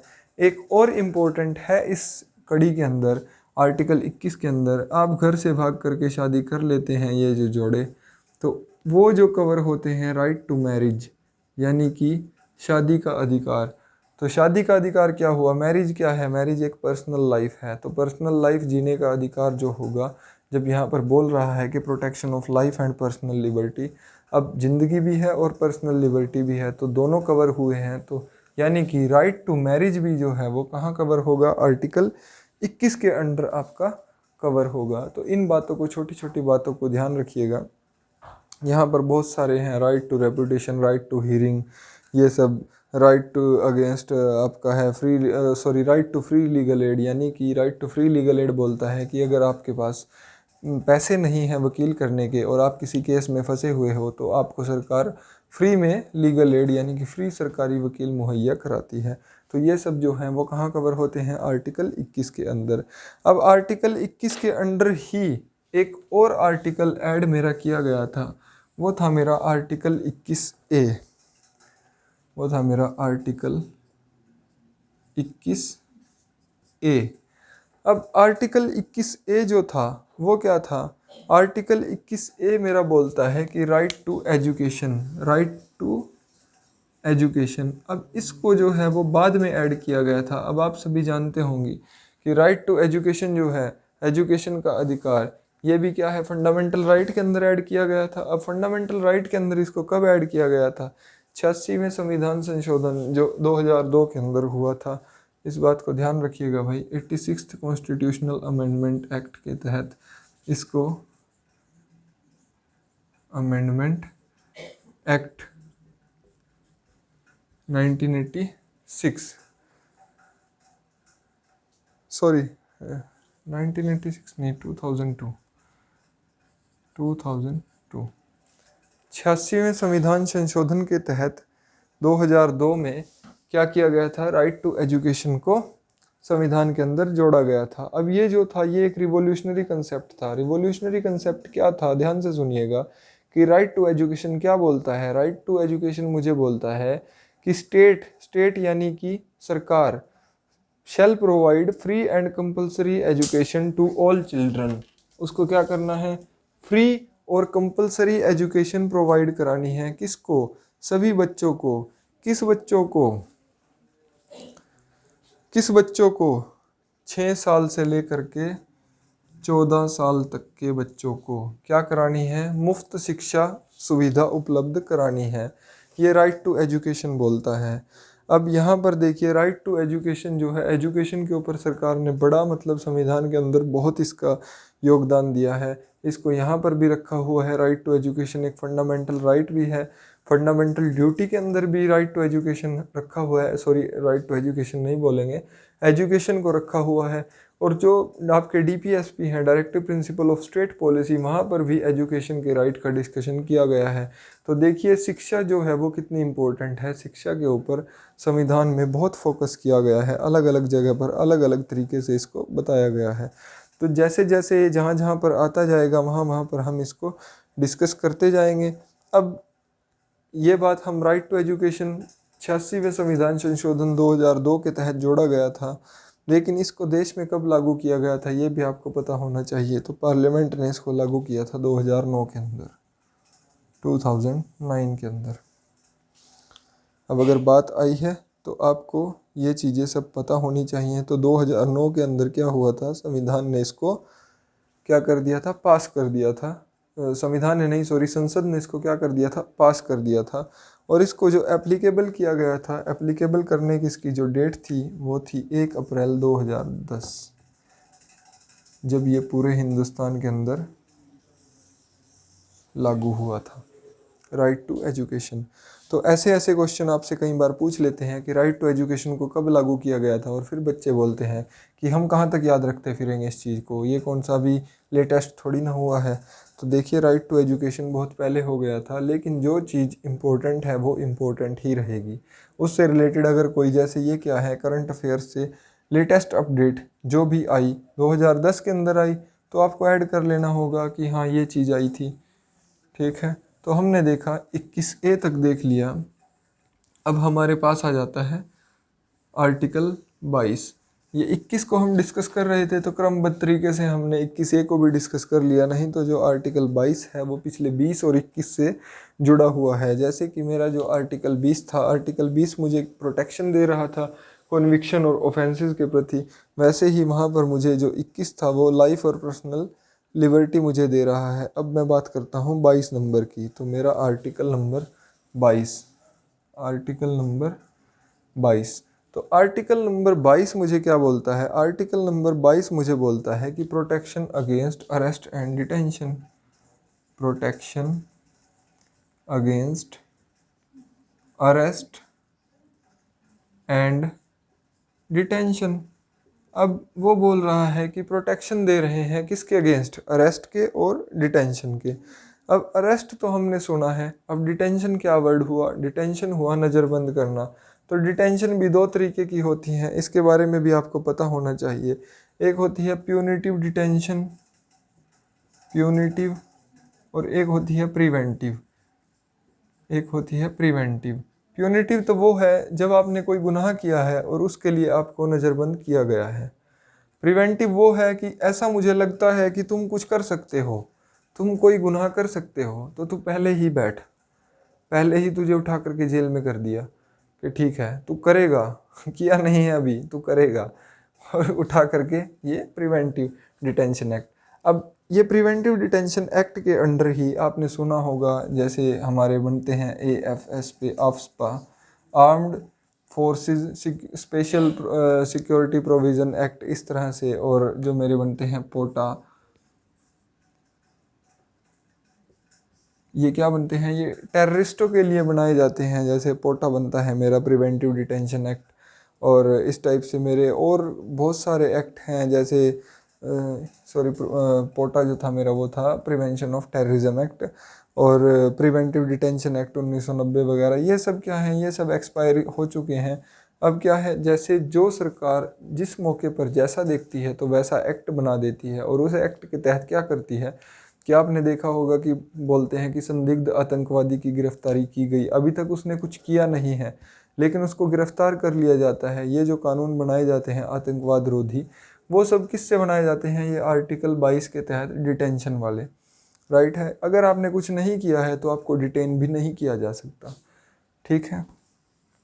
तो अभी आर्टिकल 22 मुझे क्या बोलता है कि protection against arrest and detention. अब protection against arrest and detention जो है, तो यहाँ पर यह बात बोली जाती है कि डिटेंशन जो करेगा बंदा, डिटेंशन का टाइम पीरियड रिड्यूस किया गया है कि आप किसी भी व्यक्ति को ज़्यादा से ज़्यादा 3 महीने के लिए आप क्या कर सकते हो, नज़रबंद कर सकते हो। उसके बाद आपको मजिस्ट्रेट के सामने पेश करना होगा। मजिस्ट्रेट अगर चाहेगा कि आगे नज़रबंद और किया जाए तो आप रख सकते हो, अगर वो नहीं चाहेगा तो फिर आपको उसे छोड़ना पड़ेगा।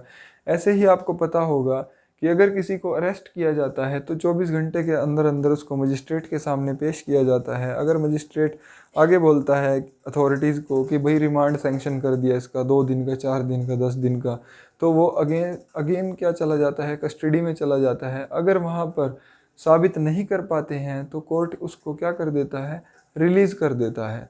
तो यानी कि protection against arrest and detention. तो आप देख रहे हो कि ये सभी क्या कर रहे हैं। आर्टिकल 21 जो मेरा है, आर्टिकल 21 मेरा किससे संबंधित है, आर्टिकल 21 मेरा हुआ protection of life and personal liberty. तो आर्टिकल 21 मेरा था protection of life and personal liberty. तो 22 नंबर जो आर्टिकल है, तो क्या वो किसी भी व्यक्ति की पर्सनल लाइफ और उसकी पर्सनल लिबर्टी को बचा रहा है, उसको क्या कर रहा है, सेफ कर रहा है। और वहीं पर अगर मैं बात करता हूँ आर्टिकल नंबर 20 की, तो वो क्या बोल रहा है कि protection in respect of conviction for certain offences, यानी कि खुद के विरुद्ध उसको नहीं वो किया जा सकता कि तू खुद के विरुद्ध गवाही दे। तो यानी कि ये क्या हो रहा है, ये दोनों 20 और 22 आर्टिकल 21 की सुरक्षा कर रहे हैं, राइट। तो आपने देखा कि ये जो आर्टिकल हैं ये मेरे ऐसे आर्टिकल हैं कि जिनको अगर आपका क्या हो जाता है, इमरजेंसी लग जाती है। मैंने बोला कि फंडामेंटल राइट्स जो हैं मेरे वो कैसे हैं, fundamental rights are qualified not absolute, यानी कि अगर मेरी इमरजेंसी भी लग जाती है तो मेरे सभी जो राइट्स हैं वो क्या हो जाएंगे, ख़त्म हो जाएंगे, सभी राइट्स मेरे क्या हो जाएंगे, ख़त्म हो जाएंगे। लेकिन उस केस के अंदर भी मेरे पास कुछ सर्टेन राइट्स रहते हैं जो मेरे कभी भी ख़त्म नहीं होंगे, और वो हैं ये प्रोटेक्शन से रिलेटेड राइट्स, राइट। उम्मीद है आपको ये बात अच्छे से समझ आ गई होगी। अब एक बात इसके अंदर जो सबसे इम्पोर्टेंट है वो ये है कि किसी भी डेमोक्रेटिक कंट्री के अंदर ये डिटेंशन वाला यानी कि नज़रबंद करने का जो प्रावधान है ये नहीं है। ये शुरुआत में जो किया गया था ना, ये अंग्रेज़ों ने एक्सपेरिमेंट किया था 1818 में, बंगाल प्रिजनर एक्ट लेकर के आए थे और नज़रबंद कर देना। फिर उसके बाद वो रोलेट एक्ट जो कानून आया था, काला कानून जिसको नाम दिया था, कि कोई कुछ नहीं, ना कोई गुनाह किया ना कुछ किया, बस जिसको देखा उठाया और अंदर डाल दिया। और ये सब प्रोसीजर अभी भी चल रहे हैं, बस डिफरेंट फॉर्म्स के अंदर चल रहे हैं, राइट। तो उम्मीद है आपको ये बातें समझ आई होंगी, इतना जो कुछ भी कराया है।